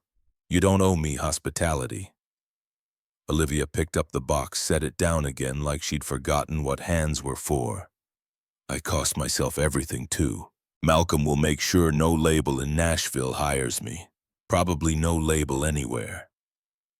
Derek had been quietly shutting down equipment, giving them privacy while remaining unavoidably present. He looked up now, expression unreadable. "For what it's worth, that was the gutsiest thing I've seen in this building. Also the stupidest, but mostly gutsy." "How long before Victoria sues?" Nathan asked. "She already has. Legal sent the filing 20 minutes ago. Defamation, breach of contract, tortious interference. She's asking for $10 million. Derek pulled up the document on his tablet, showed them the PDF. "Malcolm's funding it personally. He wants you destroyed as an example." 10 million. Nathan had never conceptualized that much money as something real. Something that could be weaponized against a person who cleaned floors for $14 an hour. "I don't have 10 million. I don't have 10,000. That's the point. The lawsuit isn't about winning. It's about making you suffer." Derek closed the tablet. "Olivia, they're coming for you too. breach of fiduciary duty, corporate sabotage. Malcolm's claiming you intentionally damaged Apex's relationship with Victoria to pursue a personal vendetta. Olivia laughed, sharp and humorless. A personal vendetta? Against my own father's flagship artist. He's going to argue I committed corporate suicide for fun. He's going to argue you did it for Nathan. Derek gestured between them. The narrative writes itself. VP falls for struggling single father, betrays company to help him expose fraud. It's soap opera gold and also legally actionable. Nathan's stomach dropped. The implications cascaded through his mind like dominoes. Olivia's career destroyed not just by Malcolm's vindictiveness but by association with Nathan. By the appearance of romance where only complicated alliance existed. We barely know each other. Doesn't matter what's true. Matters what Malcolm can make a jury believe. Derek powered down the last system, shouldered his bag. You two need a lawyer. A good one. I know someone who might help. He scribbled a name and number on scrap paper, handed it to Nathan. Claire Pemberton, civil rights attorney, Nashville Legal Aid. Below that, she hates Apex. Worked there 3 years ago, quit over ethics violations. Tell her Derek sent you. Olivia stared at the paper like it was written in a language she'd once known, but had since forgotten. Legal aid attorneys don't handle $10 million corporate lawsuits. Claire does pro bono work for cases she believes in. This qualifies. Derek headed for the door, stopped in the threshold. Nathan, what you did tonight exposing Victoria, that was either going to change everything or destroy you. Looks like it's doing both. He left. The studio settled into the particular silence of spaces designed to hold sound but currently holding only consequences. Nathan picked up Olivia's box. Felt how light 15 years of ambition weighed when reduced to desk accessories and a framed photo of Malcolm that Olivia probably couldn't bear to look at anymore. Come on, Emma will be upset if I wake her, but she'll be more upset if I explain tomorrow that I let someone sleep on the street because I was worried about propriety. Nathan moved toward the exit, Olivia following with the mechanical compliance of someone whose decision-making capacity had been temporarily suspended. They drove separately, Nathan in his decade-old Honda that needed an oil change, Olivia in a black Mercedes that she'd have to return to Apex by Monday. The contrast felt like metaphor and indictment simultaneously. Nathan's apartment building looked worse through Olivia's eyes, all its flaws magnified by her presence. Peeling paint, broken gate, the smell of garbage that never quite disappeared no matter how often the dumpsters got emptied. Emma was asleep in her room, small and peaceful under blankets covered in stas. Nathan paid Mrs. Chen from next door, watched the neighbor's eyes track from him to Olivia and back with the particular judgment of elderly women who'd seen everything and approved of little. She left without commenting, which somehow felt worse than if she'd voiced her disapproval directly. Olivia stood in the living room looking lost, this woman who'd commanded 25th floor offices now stranded in Nathan's space with its thrift store furniture and water-stained ceiling. I don't know how to be unemployed. I've worked since I was 16. I don't know how to just stop. You learn. It's terrible, but you learn. Nathan pulled sheets from the closet, started converting the couch. First week you panic. Second week you apply for everything. Third week you realize nobody's hiring and panic differently. By month 2 you're numb enough that the panic becomes background noise. You sound like you have experience. 5 years of it. Nathan tucked corners with practiced efficiency. After Voice of Tomorrow, after Sarah died, nobody would touch me. I was unreliable, unprofessional, the guy who abandoned opportunity for personal reasons.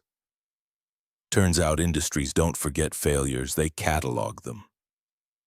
Olivia sat on the converted couch bed, springs creaking under minimal weight. I used to be the person who cataloged them. I rejected hundreds of artists for smaller infractions than what I did tonight. Now I'm on the other side and I don't know how to survive it. You figure it out because the alternative is giving up, and giving up means Malcolm wins. Nathan brought her a pillow that didn't match anything else in the apartment. You stood up tonight. You chose truth over your career. That took more courage than anything I did because I was protecting Emma. You were protecting strangers from being lied to. That's harder. I was protecting you. Olivia took the pillow, held it against her chest like armor. When you stepped forward and challenged Victoria, I saw Malcolm's expression. He was going to destroy you legally and professionally, and I realized I'd been complicit in building the machine that would do it. I couldn't watch it happen. Not after everything I'd already done to you. The confession sat between them, honest and uncomfortable. Nathan settled into the armchair that faced the couch, too wired to sleep despite exhaustion pulling at his bones. What do we do now? We call Derek's lawyer friend in the morning. We prepare for lawsuits we can't afford to defend. We figure out how to survive the next 6 months without income or prospects. Olivia's laugh carried edges of hysteria. And we accept that we might lose everything anyway because Malcolm Hartwell doesn't forgive betrayal, especially from family. Saturday morning arrived with Emma jumping on Nathan's chest at 6:15 a.m. The gentle violence of children who didn't understand hangovers or existential dread. Nathan groaned, tried to remember why consciousness was necessary, and registered his daughter's excited voice cutting through the fog. "Daddy, there's a fancy lady sleeping on our couch." Olivia, right. Nathan's brain caught up with reality, delivering last night's events in a cascade of regret and determination. He sat up, Emma bouncing with the kinetic energy of 5-year-olds who'd slept 9 hours and were ready to process complex social situations. Her name is Olivia. She's a friend who needed somewhere to stay. "Is she your girlfriend?" Emma asked with the directness of someone who hadn't learned that some questions made adults uncomfortable. "No, she's someone who helped Daddy with work." Nathan stood, joints protesting. "Why don't you get dressed while I make breakfast?" Emma ran off with the mission clarity of small children given specific tasks. Nathan found Olivia already awake on the couch, hair disheveled in a way that made her look younger and more uncertain. She'd clearly been crying, eyes red, makeup from last night smeared and dried in patterns that told stories of grief and regret. "I called Claire Pemberton." Olivia held up her phone. "She wants to meet at her office Monday morning, 10 a.m. She said Derek was right about her hating Apex." "That's good." Nathan moved to the kitchen, started coffee with grounds that were probably stale but functional. "Did you sleep?" "No. I spent the night reading the lawsuits Malcolm filed. Victoria's is straightforward defamation. Malcolm's against me is more creative. He's arguing I violated fiduciary duty by failing to disclose Victoria's lip-syncing to the board, then compounded it by sabotaging the showcase." Olivia joined him in the kitchen, accepted coffee in a mug that advertised a restaurant that had closed 4 years ago. "He's technically right. I did know about Victoria, I did fail to disclose it, and I did sabotage the showcase. You told the truth. That's not sabotage. It is when your job requires maintaining profitable lies." Olivia drank coffee like it was medicine. "I'm going to lose. Malcolm has documentation of every decision I made to protect Victoria. Emails, meeting notes, budget approvals for backing tracks. He's built a case that I was complicit in fraud for 5 years, then suddenly developed ethics when it served a personal agenda." Nathan thought about this, about the legal machinery grinding toward them both, with the inevitability of industrial equipment. What if we argue you developed ethics because you met someone who reminded you what integrity looked like? That makes it worse. That proves Malcolm's narrative about me sabotaging the company for romantic reasons. Olivia set her mug down, stared into cooling coffee. There's no version of this where I come out looking like anything except a woman who betrayed her employer for a man. Emma appeared in the doorway wearing mismatched socks and a shirt inside out. Are you sad? Olivia looked at Emma, this small human who cut through complexity with the precision of people who hadn't learned to lie yet. Yes, sweetheart, I'm very sad. Why? Because I made choices that hurt people, including myself, and now I have to live with what happens because of those choices. Olivia answered with the same honesty Nathan had learned to deploy with Emma, the kind that trusted children could handle truth if delivered without condescension. Emma climbed onto Olivia's lap with the casual physical affection of kids who didn't understand boundaries yet. Daddy says making hard choices means you're brave. Are you brave? Olivia's arms came around Emma automatically, like muscle memory from a childhood she'd never had. I don't know. I think I'm just scared and trying not to show it. That's what brave is.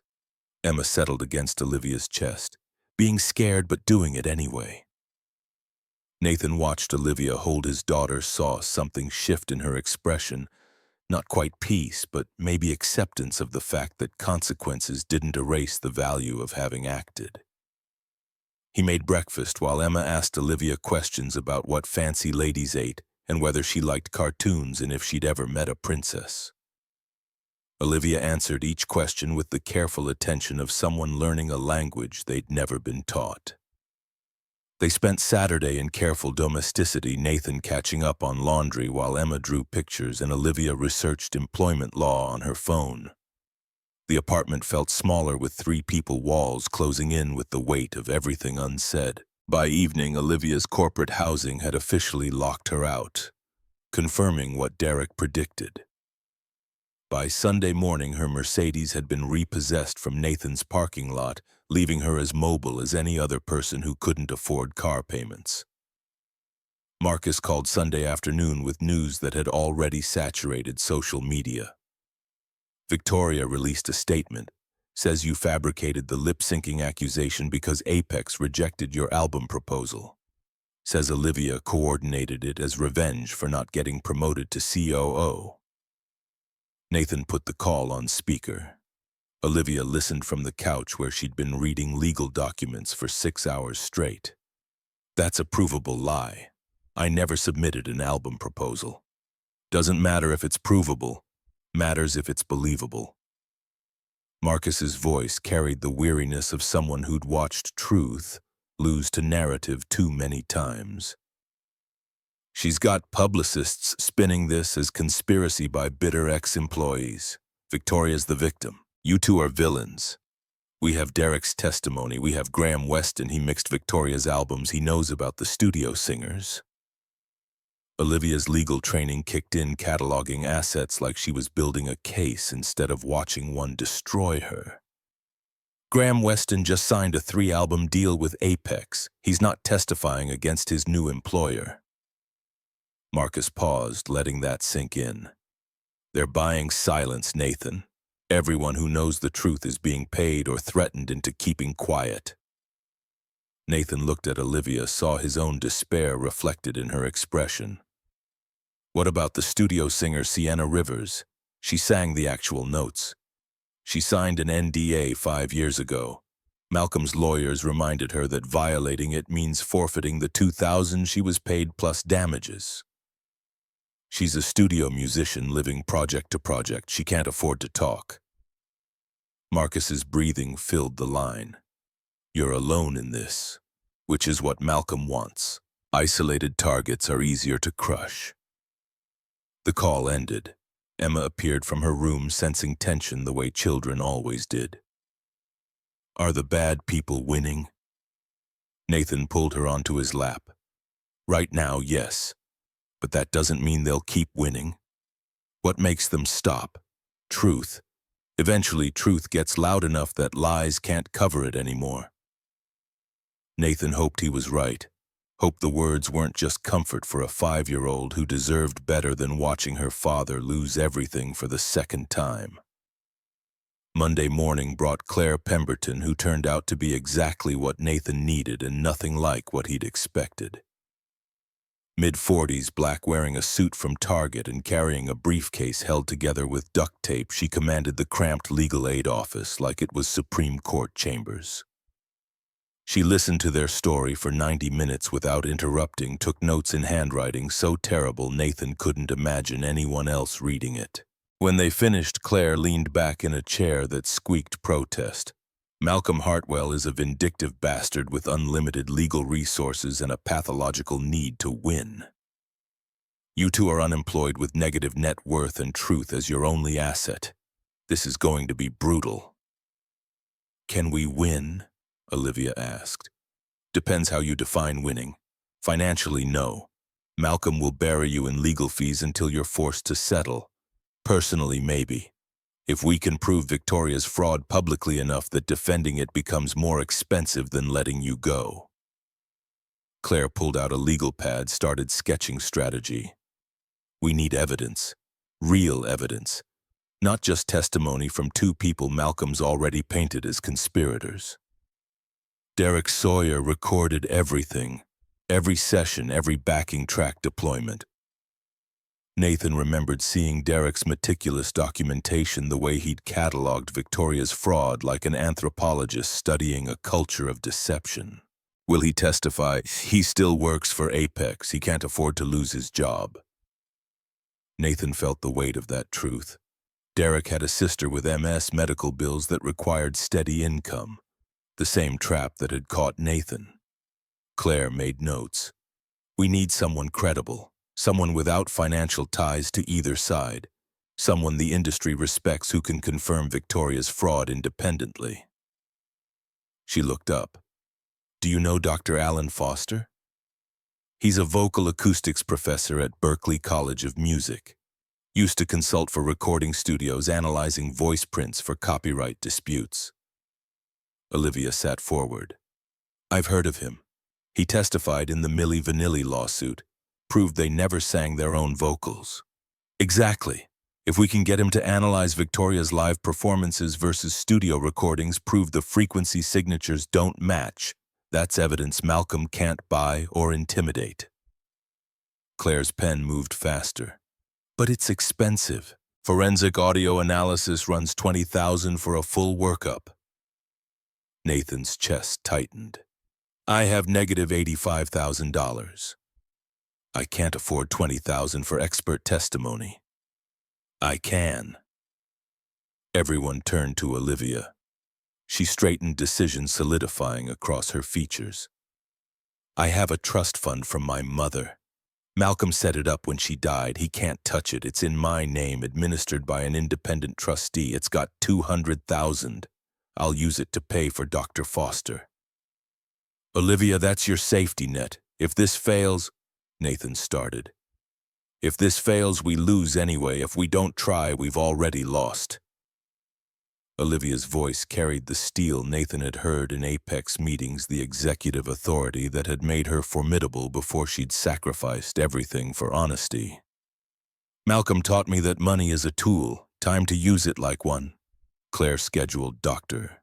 Foster for Wednesday, gave them a list of Victoria's performances to compile, and sent them home with the warning that Malcolm's legal team would file for summary judgment within a week.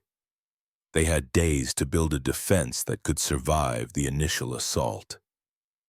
After that, the real battle started. Davidson County Courthouse occupied a building that had witnessed a century of Nashville's legal history, from prohibition trials to civil rights cases. Nathan stood on the steps Wednesday morning watching legal professionals flow past in expensive suits, and felt the particular anxiety of people who'd voluntarily entered systems designed to disadvantage them. Claire met them inside, carrying the briefcase, in a calm that suggested she'd done this enough times to know panic didn't help. The courtroom was smaller than Nathan expected, wood paneling and fluorescent lights that made everyone look slightly ill. Malcolm sat on Victoria's side with 4 attorneys, a show of force designed to intimidate before proceedings even started. Victoria herself looked composed, makeup perfect, every inch the wronged celebrity seeking justice against false accusers. Judge Patricia Donovan entered 60-something white with the sharp eyes of someone who'd spent 30 years separating truth from performance. She reviewed the motions efficiently, then looked at Claire. "Ms. Pemberton, you're representing the defendants in both suits."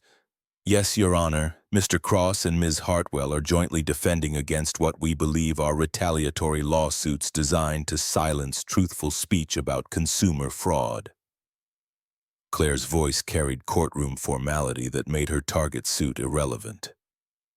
Malcolm's lead attorney stood Catherine Blackwood, 50s corporate law specialist, with a reputation for destroying opposition through procedural warfare. "Your Honor, the defendants are attempting to relitigate employment disputes through defamation.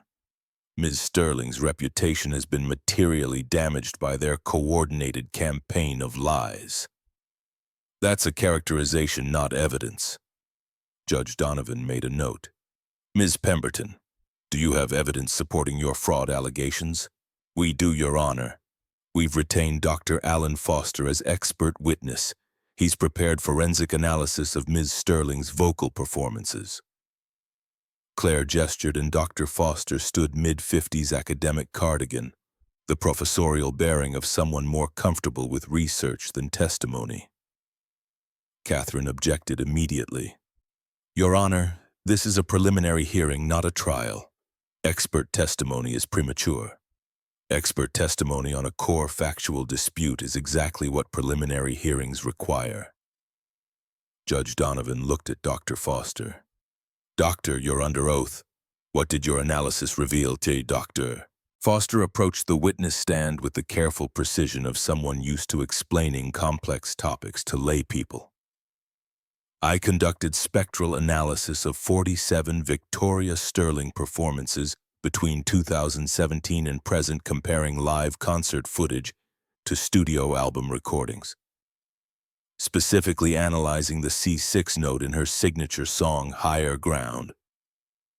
He pulled up displays on the courtroom's projection system, waveforms, frequency graphs, harmonic analysis that looked like abstract art until Dr. Foster explained them. "In every live performance, the C6 note shows identical frequency characteristics, 110-46.5 Hz, with harmonic overtones at precise intervals matching digital audio file signatures. The problem is that human vocal production creates natural variation in harmonics, pitch fluctuation, vibrato patterns. These recordings show zero variation across 47 performances spanning 7 years. Meaning," Judge Donovan leaned forward, "meaning Ms. Sterling is lip-syncing to a pre-recorded track, the same track every performance. The probability of natural human vocal production showing this level of consistency is statistically impossible." Dr. Foster pulled up a comparison graph. "Furthermore, I analyzed studio recordings credited to background vocalist Sienna Rivers. The harmonic signature of her voice matches the C6 in Ms. Sterling's songs perfectly. Ms. Rivers sang these notes. Ms. Sterling has been claiming credit." The courtroom went silent. Catherine Blackwood recovered first, standing with practiced composure. "Your Honor, this so-called analysis is based on publicly available footage. There's no chain of custody, no verification that the recordings haven't been manipulated. I used footage from Ms. Sterling's own official YouTube channel and verified concert recordings from legitimate sources. The metadata is included in my full report." Dr. Foster's academic authority made the rebuttal devastating. "I'm happy to provide methodology details, but the conclusion is scientifically sound. Victoria Sterling cannot produce the vocal performance she's built her career claiming to perform." Judge Donovan looked at Catherine. "Do you have counter-evidence, expert testimony disputing Dr. Foster's analysis?" Catherine glanced at Malcolm, who stood stone-faced. "We would need time to retain our own expert." "Of course. But right now, the only expert testimony before this court supports the defendant's position that Ms. Sterling engaged in consumer fraud. Judge Donovan made several notes, which significantly undermines her defamation claim. If the statements Mr. Cross made were true, they can't be defamatory regardless of their impact on Ms. Sterling's reputation. Victoria's composure cracked. She leaned toward her attorneys, whispering urgently. Malcolm remained motionless, but his jaw tightened in a way that suggested internal calculations being revised rapidly. Judge Donovan continued. I'm denying the motion for summary judgment. This case proceeds to discovery where both parties will have opportunity to present full evidence. However, I'm ordering mediation within 30 days. Ms. Sterling, Mr. Cross, Ms. Hartwell. You will meet with a court-appointed mediator to explore settlement before we tie up this court's resources with a trial that may be unnecessary. Catherine stood. Your Honor, my client has no interest in settling with defendants who have materially damaged her career through false statements. Counsel, I've just heard expert testimony suggesting the statements weren't false. Your client can pursue this to trial if she wishes, but I'm recommending strongly that both parties consider whether that serves their interests. Judge Donovan's tone carried the weight of judicial suggestion that wasn't quite order, but definitely wasn't optional. We'll reconvene after mediation. Court adjourned. The gavel came down. Nathan felt something loosen in his chest. Not victory, but the possibility that complete annihilation wasn't inevitable. Claire gathered her materials efficiently while Malcolm's legal team surrounded him in urgent consultation. Victoria stood abruptly, pushed past her attorneys, and left the courtroom with the rigid posture of someone maintaining composure through force of will. Outside, Claire allowed herself a small smile. That went better than I expected. Foster's testimony was devastating. Malcolm knows it. What happens in mediation? Olivia asked. They offer you money to go away quietly. You counteroffer. Eventually you reach a number that represents what your silence is worth to them versus what continued litigation costs both sides. Claire's smile faded. But Nathan, Olivia, you need to understand something. Malcolm isn't going to let this go just because a judge suggested mediation. He's going to find another way to hurt you. Nathan looked back at the courthouse at Malcolm emerging with Catherine and two other attorneys. His expression carved from granite and rage. Let him try. We're still here. That's already more than he expected. 3 days later, Marcus called with news that confirmed Claire's warning. Apex just filed complaints with the Tennessee Department of Labor claiming you violated workplace safety regulations as a janitor. Also reported you to the IRS for potential tax fraud. Both complaints are bullshit, but they'll require you to hire attorneys and spend time defending yourself instead of focusing on Victoria's lawsuit. The harassment was systematic and relentless. By the end of the week, Nathan had received a cease and desist letter threatening legal action if he discussed Victoria publicly. A notice that his apartment building was being purchased by a Malcolm subsidiary, rent increasing 40%. Rejection letters from every janitorial company in Nashville, all citing performance concerns that didn't exist until Malcolm made phone calls. Olivia faced parallel assault. Her professional credentials were questioned in industry publications. Former colleagues stopped returning calls. The narrative Malcolm constructed painted her as unstable, vindictive, a woman who'd sabotaged her own father's company over romantic obsession with a janitor. Friday afternoon brought Emma home from school carrying a note from the principal. Nathan opened it with the dread of someone expecting bad news found worse than expected. Emma has been telling classmates that her father is fighting bad people who lie. While we appreciate honesty, we're concerned this narrative may be causing social difficulties. Please schedule a conference to discuss Emma's adjustment. The implication was clear. Emma's truth-telling was becoming inconvenient. and the school wanted Nathan to teach his daughter that sometimes maintaining peace required selective slunts. He crumpled the note, felt rage and helplessness warring for dominance.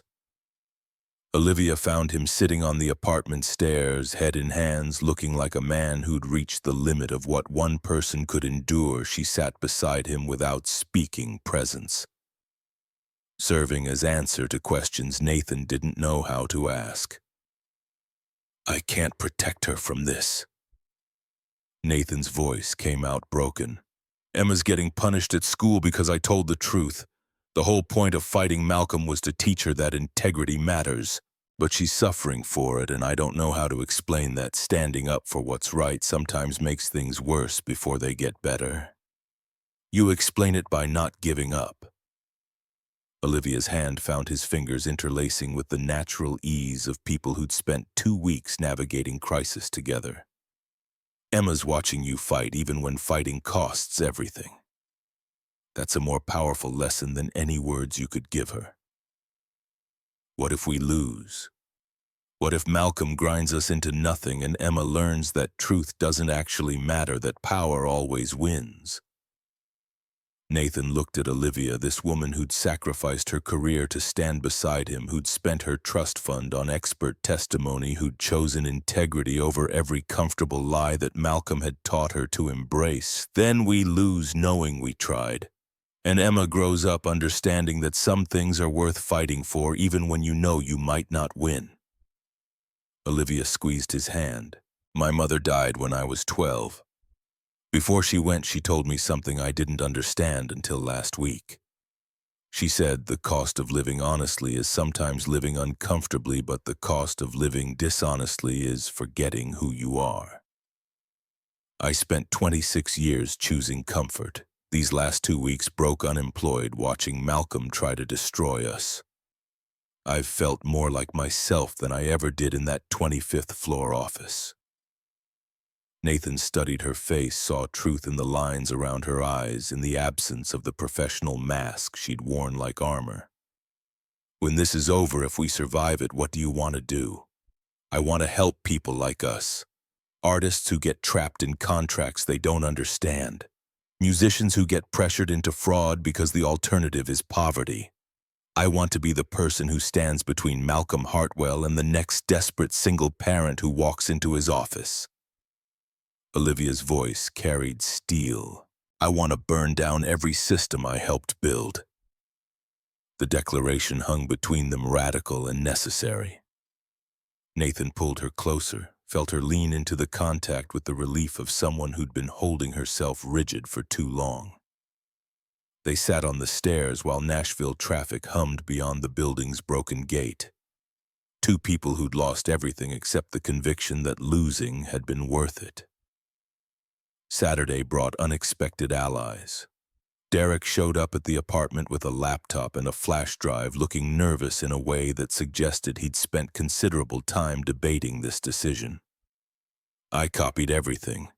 Every session recording, every backing track, every email about Victoria's lip-syncing. 5 years of documentation proving Apex knew she was committing fraud." Nathan stared at the flash drive. "You'll lose your job. Malcolm will blacklist you." "My sister died Wednesday." Derek's voice cracked. "MS complications. She was 34.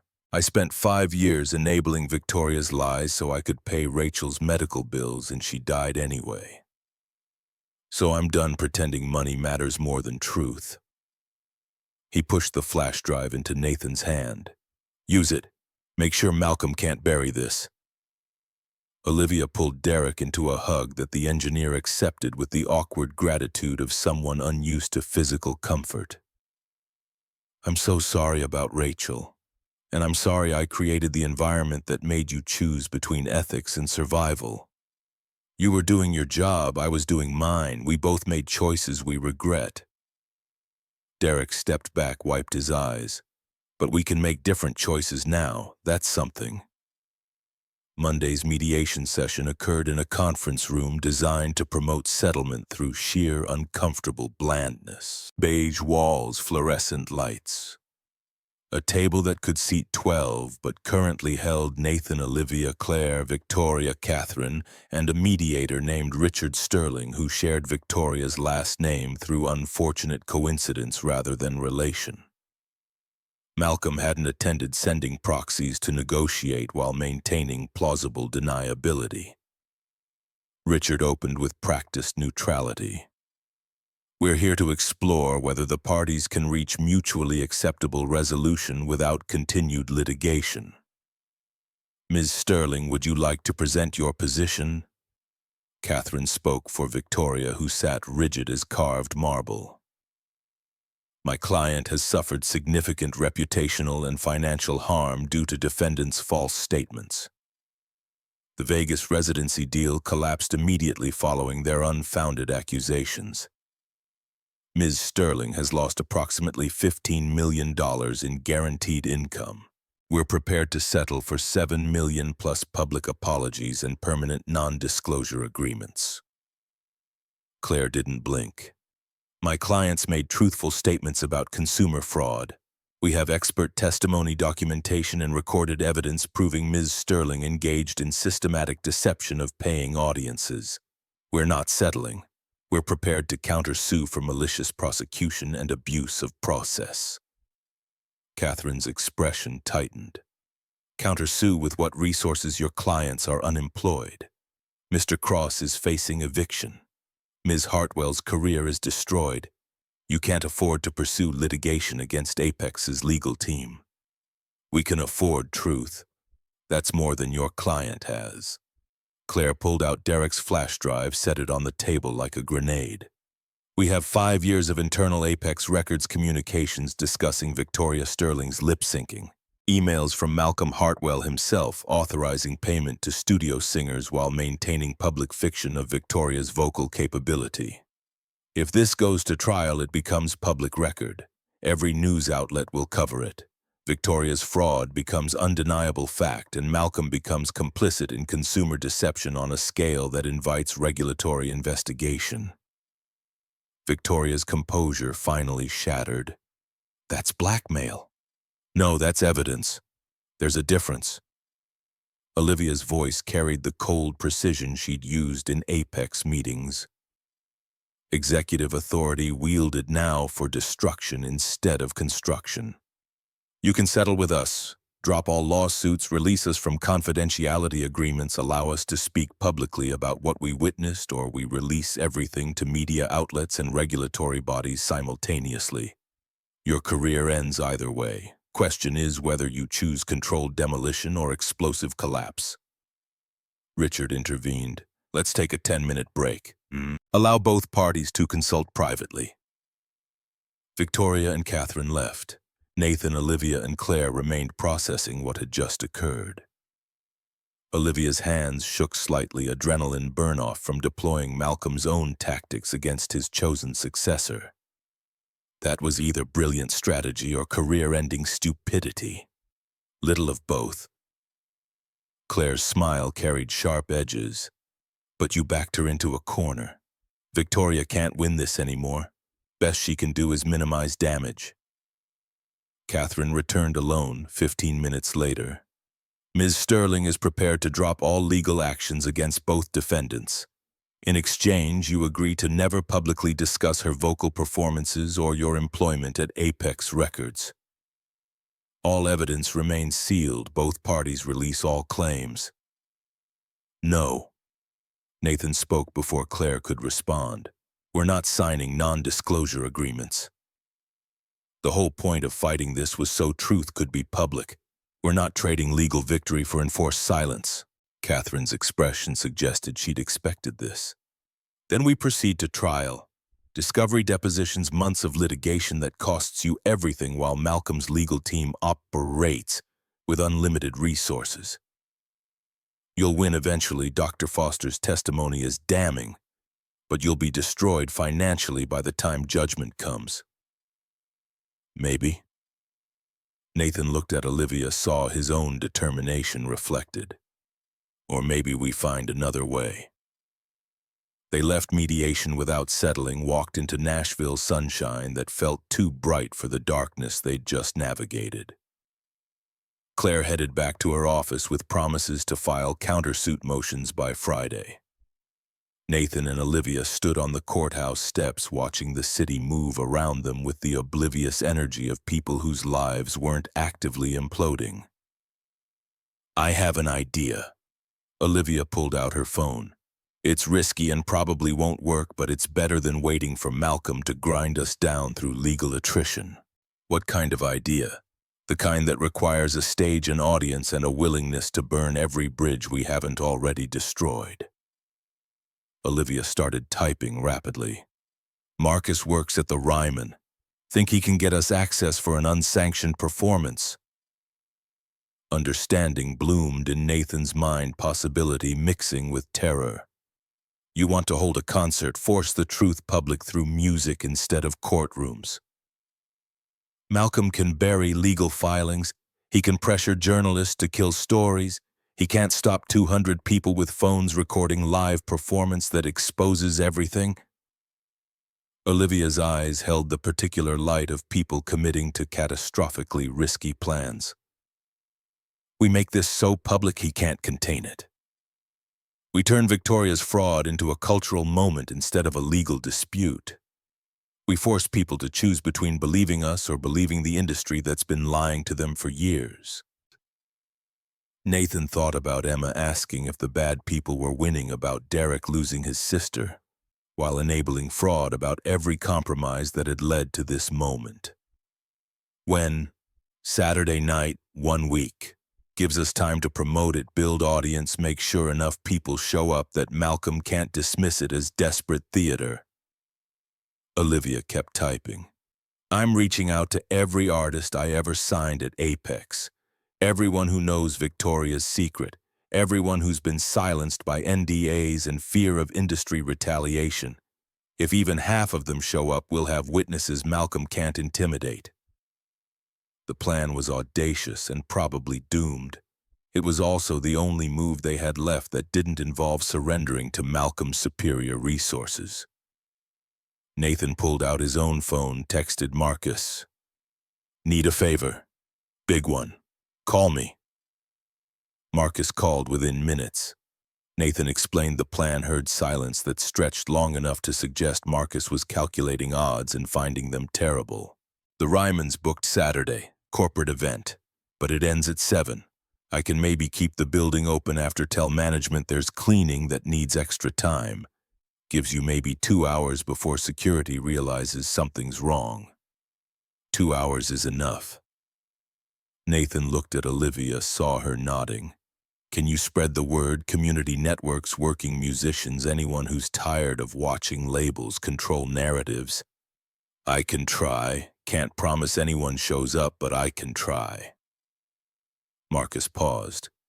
"Nathan, you understand this is it, right? You do this, there's no coming back. Malcolm will use every legal weapon he's got. You might end up in jail for trespassing, breach of contract, whatever else his lawyers can manufacture." "I know." Nathan did know. Had known since Friday night when he'd challenged Victoria in front of 200 industry witnesses.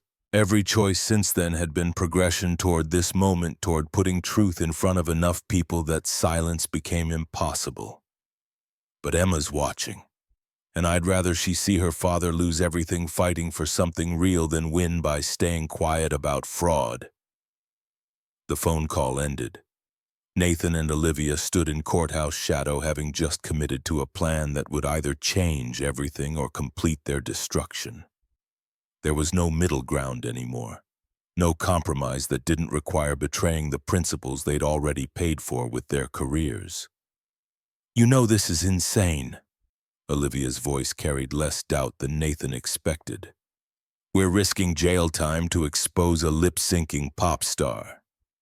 In the grand scheme of injustice, this barely registers. It registers to every person who paid money to hear something real and got fraud instead. It registers to every artist who got pressured into lying because honesty meant poverty. It registers to Emma, who needs to learn that adults fight for truth even when truth doesn't pay well. Nathan started walking Olivia, falling into step beside him. Besides, we already lost our careers. Jail time would at least be novel. Olivia laughed, real and unforced. I never thought my life would come down to unsanctioned concert as last resort legal strategy. I never thought mine would come down to falling in love with the woman who manipulated me into the contract that started all this. The words slipped out before Nathan's brain authorized them, honest and terrifying. Olivia stopped walking. What? Nathan turned to face her, committed now to the vulnerability he'd accidentally deployed. You heard me.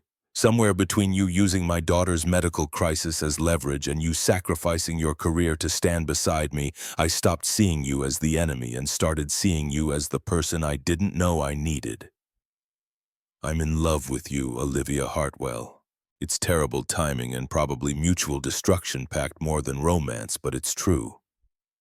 I spent 15 years building emotional walls specifically designed to prevent this. I don't know how to be in love. I don't know how to be vulnerable with someone who's seen me at my absolute worst. Olivia's voice shook. But I think I've been in love with you since you sang in that empty auditorium and reminded me what honest music sounds like. Since you chose Emma over opportunity. Since you stood on that stage and refused to be complicit in fraud even when complicity would have saved you. They stood on a Nashville sidewalk while traffic moved past and the city demonstrated its complete indifference to personal revelations. Nathan closed the distance between them hands, finding Olivia's face with the careful reverence of someone handling something precious and possibly fragile. This is a terrible idea for about 17 different reasons. All my best decisions lately have been terrible ideas. Olivia leaned into the contact. What's one more? Nathan kissed her, tasting coffee and desperation, and the particular sweetness of two people who'd found each other while everything else burned down. Olivia kissed back with the intensity of someone who'd spent 38 years protecting herself from exactly this vulnerability, and had finally decided protection cost more than risk. When they broke apart, both breathing hard, Olivia smiled with the kind of joy Nathan hadn't seen from her before. So we're doing this concert Saturday, probable jail time Sunday, fighting Malcolm until one of us breaks together. Nathan held her hand, felt fingers tighten around his. Whatever happens, we do it together. Saturday arrived with the weight of last chances. Marcus had spread word through networks Nathan didn't know existed. Working musicians, backup singers, studio engineers who'd spent careers watching fraud become industry standard. By 6 p.m., 200 people lined up outside the Ryman despite having no official invitation. No advertised event, just whispered promises that something real was about to happen.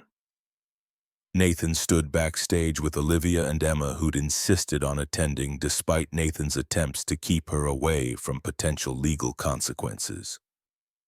You're fighting for truth, Daddy. I want to watch. The logic was unassailable. Emma wore her purple shirt and held Olivia's hand with the casual trust of children who'd decided someone was safe. The sight made Nathan's chest tight. His daughter and the woman he loved both here because he'd chosen integrity over compromise. Marcus appeared from the house, expression unreadable. 300 people now. Fire marshal's gonna shut us down if more show up. Also, Victoria's here. Nathan's pulse spiked. What? She's in the audience. Front row. No lawyers, no publicists, just her. Marcus shrugged. Make of that what you will. The house lights dimmed. Nathan walked onto the stage that had witnessed a century of performances, felt the particular electricity of audience anticipation. 300 faces looked back at him, phones raised to record, waiting for whatever truth he'd promised. My name is Nathan Cross. Some of you know me as the janitor who cleaned this building. Some know me as the guy who accused Victoria Sterling of lip-syncing. Nathan's voice carried through the space, amplified by the Ryman's natural acoustics. I'm here tonight to prove what I said was true, not through lawsuits or experts, but through the only thing that matters, actual music. He sang higher ground a cappella, no backing tracks or technical support. His voice climbed to C6, held it for 6 seconds, then pushed higher to D6, E6, F6, the range Victoria had claimed but never achieved. The Ryman held the notes, sent them back fuller and richer, 300 people bearing witness to capability that didn't require digital enhancement. When the song ended, applause crashed over Nathan like waves. He looked at Victoria in the front row, saw tears streaming down her face, and understood something had shifted. She stood slowly, walked to the stage, climbed up with the uncertain movements of someone who'd made a decision that terrified her. He's right. Victoria's voice barely made it to the back row, but phones captured every word. I can't sing those notes. I never could. I've been lip-syncing for 8 years using studio singers and backing tracks to fake a vocal range I don't have. Nathan Cross told the truth. I'm the one who's been lying. The confession hung in stunned silence. Then Olivia stood, climbed onto the stage, and placed herself beside Nathan and Victoria. My name is Olivia Hartwell. I'm Malcolm Hartwell's daughter. For 5 years, I knew Victoria was committing fraud, and I did nothing because protecting profit mattered more than protecting truth. I'm as guilty as she is, and I'm done protecting lies. The Ryman erupted. Not quite applause. Something more complex, shock and vindication in the particular energy of people watching public confession in real time. Phones filmed everything. Social media feeds started updating. Within minutes, the video would be viral, spreading beyond Malcolm's ability to contain. Police arrived at the 90-minute mark, responding to reports of unauthorized assembly. They cleared the building with professional efficiency, taking names and issuing warnings about trespassing. Nathan, Olivia, and Victoria were escorted out in handcuffs, not arrests. The officers explained just temporary detention while they sorted out who had authority over the building. Emma watched from Marcus's protective custody, eyes wide but not crying. Daddy's being brave, she told the officer processing paperwork. That's what you do when you're scared, but you do the right thing anyway. The officer, a woman in her 40s who'd probably heard every excuse and justification Nashville offered, smiled. Your daddy raised you right, sweetheart. Malcolm showed up at the police station at midnight, corporate lawyers flanking him like honor guard. He looked older than Nathan remembered, age and rage combining to carve new lines around his eyes. He ignored Nathan completely, focused entirely on Olivia sitting across the booking desk. You've destroyed everything I built, everything I gave you. Malcolm's voice shook with controlled fury. Was it worth it? Trading your future for a janitor and his moral crusade? Olivia stood to face her father, chin lifted in defiance that Malcolm had probably never seen from her before. You didn't give me anything. You gave me money and position and the emotional capacity of someone who views people as assets. Nathan gave me something you never could. He showed me what it feels like to be proud of your choices instead of ashamed of your success. Proud. Malcolm's laugh carried bitter edges. You're unemployed, blacklisted, facing criminal charges for tonight's stunt. That's what pride bought you. Better than what shame bought you. How many artists have you exploited? How many careers built on fraud have you protected? You taught me to value profit over integrity, and I became someone I hated. Olivia's voice didn't shake. I'd rather be broke and honest than rich and complicit. Malcolm stared at his daughter like she was a stranger. You're not my child anymore. No, I'm finally my mother's child. The woman you taught me to forget because she valued kindness over conquest. Olivia moved toward Nathan, taking his hand, with the deliberate public claim of choosing him over Malcolm. You can file whatever lawsuits you want. You can keep trying to destroy us. But you can't make me regret choosing truth. Malcolm turned and left without responding, lawyers trailing in his wake. The police released everyone at 2 a.m. with court dates and warnings. Nathan, Olivia, and Victoria stood in the station parking lot while Nashville's insomnia economy hummed around them, late-night diners and bars still serving the city that never quite slept. Victoria looked smaller without stage lights and manufactured confidence. I'm going to release a statement tomorrow. Full confession. I'll name Apex, name Malcolm, name everyone who knew and profited. It won't fix what I did, but maybe it stops others from doing it. That'll destroy what's left of your career. Nathan pointed out the obvious. My career was built on fraud. It deserves to be destroyed. Victoria's smile held profound sadness. Maybe I'll start over. Learn to sing honestly, even if honestly means less impressively. Be the person my 15-year-old self wanted to become before the industry taught me that lying paid better than struggling. She left in a taxi, disappearing into Nashville's night with the burden of confession and possibility of redemption balanced precariously on her shoulders. Nathan and Olivia stood alone in the parking lot, exhausted and exhilarated and uncertain what came next. We're probably going to jail, Olivia stated it matter-of-factly. Trespassing, disorderly conduct, whatever else Malcolm's lawyers manufacture. Probably. Nathan pulled her closer. Worth it, though. Emma watched me fight for something real. That matters more than avoiding legal consequences. What if Malcolm wins? What if he crushes us so completely we can't recover? Nathan thought about this, about the video spreading across social media platforms at geometric rates, about Victoria's confession that would be morning headlines, about the truth finally loose in ways Malcolm couldn't recall. He can't win anymore. The truth is public.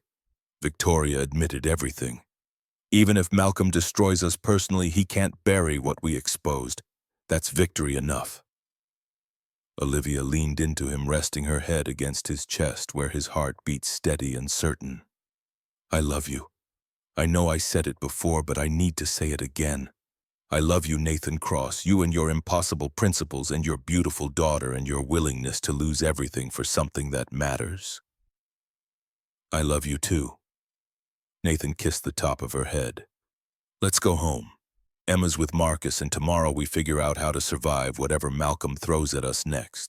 They went home to Nathan's apartment that would stop being affordable in 2 weeks when rent increased.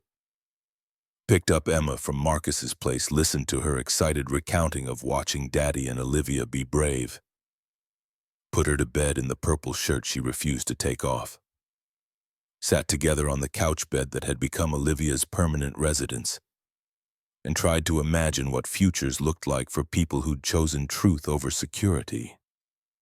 Claire called while we were at the police station. Olivia checked her phone, showed Nathan the message. Malcolm dropped all lawsuits. Victoria's confession made them legally indefensible. We're free. Free. The word carried weight Nathan wasn't sure he knew how to hold.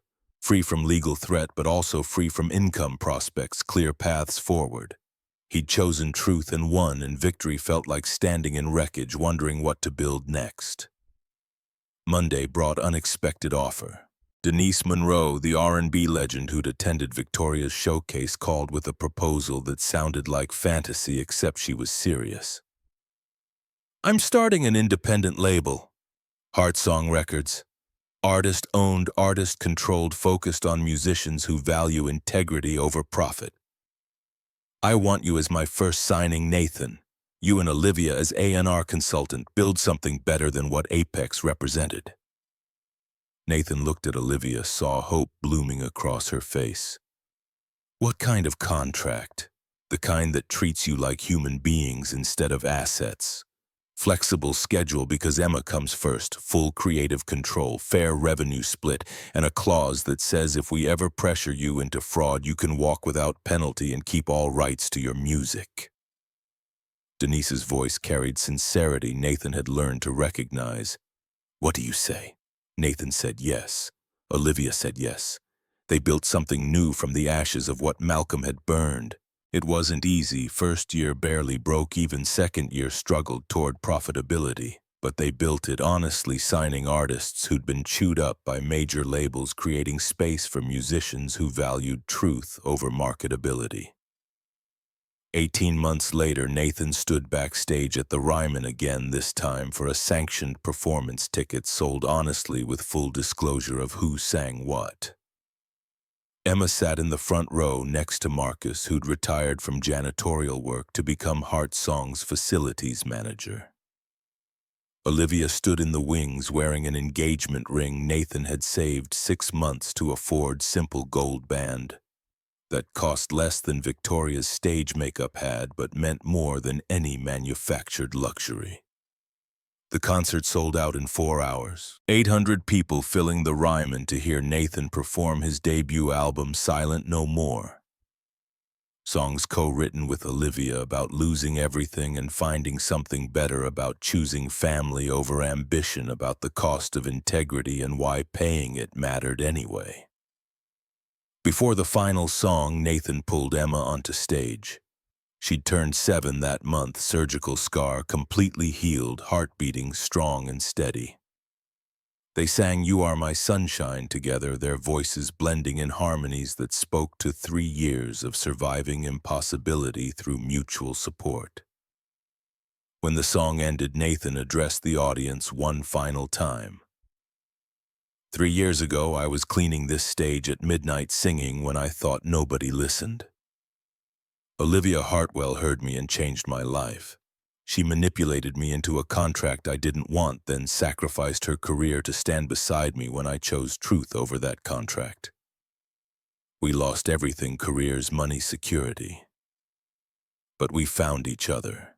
We found Emma's health. We found the courage to build something honest instead of accepting something corrupt. He looked at Olivia in the wings, at Emma beside him, at Marcus in the front row, grinning with pride. Success isn't money or fame or awards. Success is looking at the people you love and knowing they're proud of the choices you made. Success is teaching your daughter that integrity matters more than comfort. Success is building something real instead of maintaining something false. That's what we've done here at Heart Song. And that's what each of you can do when you refuse to accept fraud as normal. The standing ovation lasted 4 minutes. Phones recorded, social media spread the message, and Heart Song Records gained 73 artist inquiries that week from musicians tired of choosing between honesty and survival. Malcolm never apologized. Apex Records faced regulatory investigation for consumer fraud, paid substantial fines, and restructured under new leadership that promised transparency. Malcolm retired to a mansion outside Nashville alone, except for money that turned out insufficient substitute for family. He'd alienated through prioritizing profit over people. Victoria rebuilt slowly, releasing an acoustic album of honest performances that sold modestly but earned critical respect. She appeared at Heart Song's 2nd anniversary concert, sang with Nathan in harmonies that didn't require studio tricks, and proved that redemption was possible for people willing to admit their failures. And Nathan Cross, janitor turned whistleblower turned independent artist, stood on stages across America telling truth through music, raising Emma to understand that standing up for what's right cost everything, but buying into lies cost more, loving Olivia Hartwell with the fierce devotion of people who'd survived mutual destruction and emerged stronger. The voice that couldn't be silenced kept singing, and people kept listening.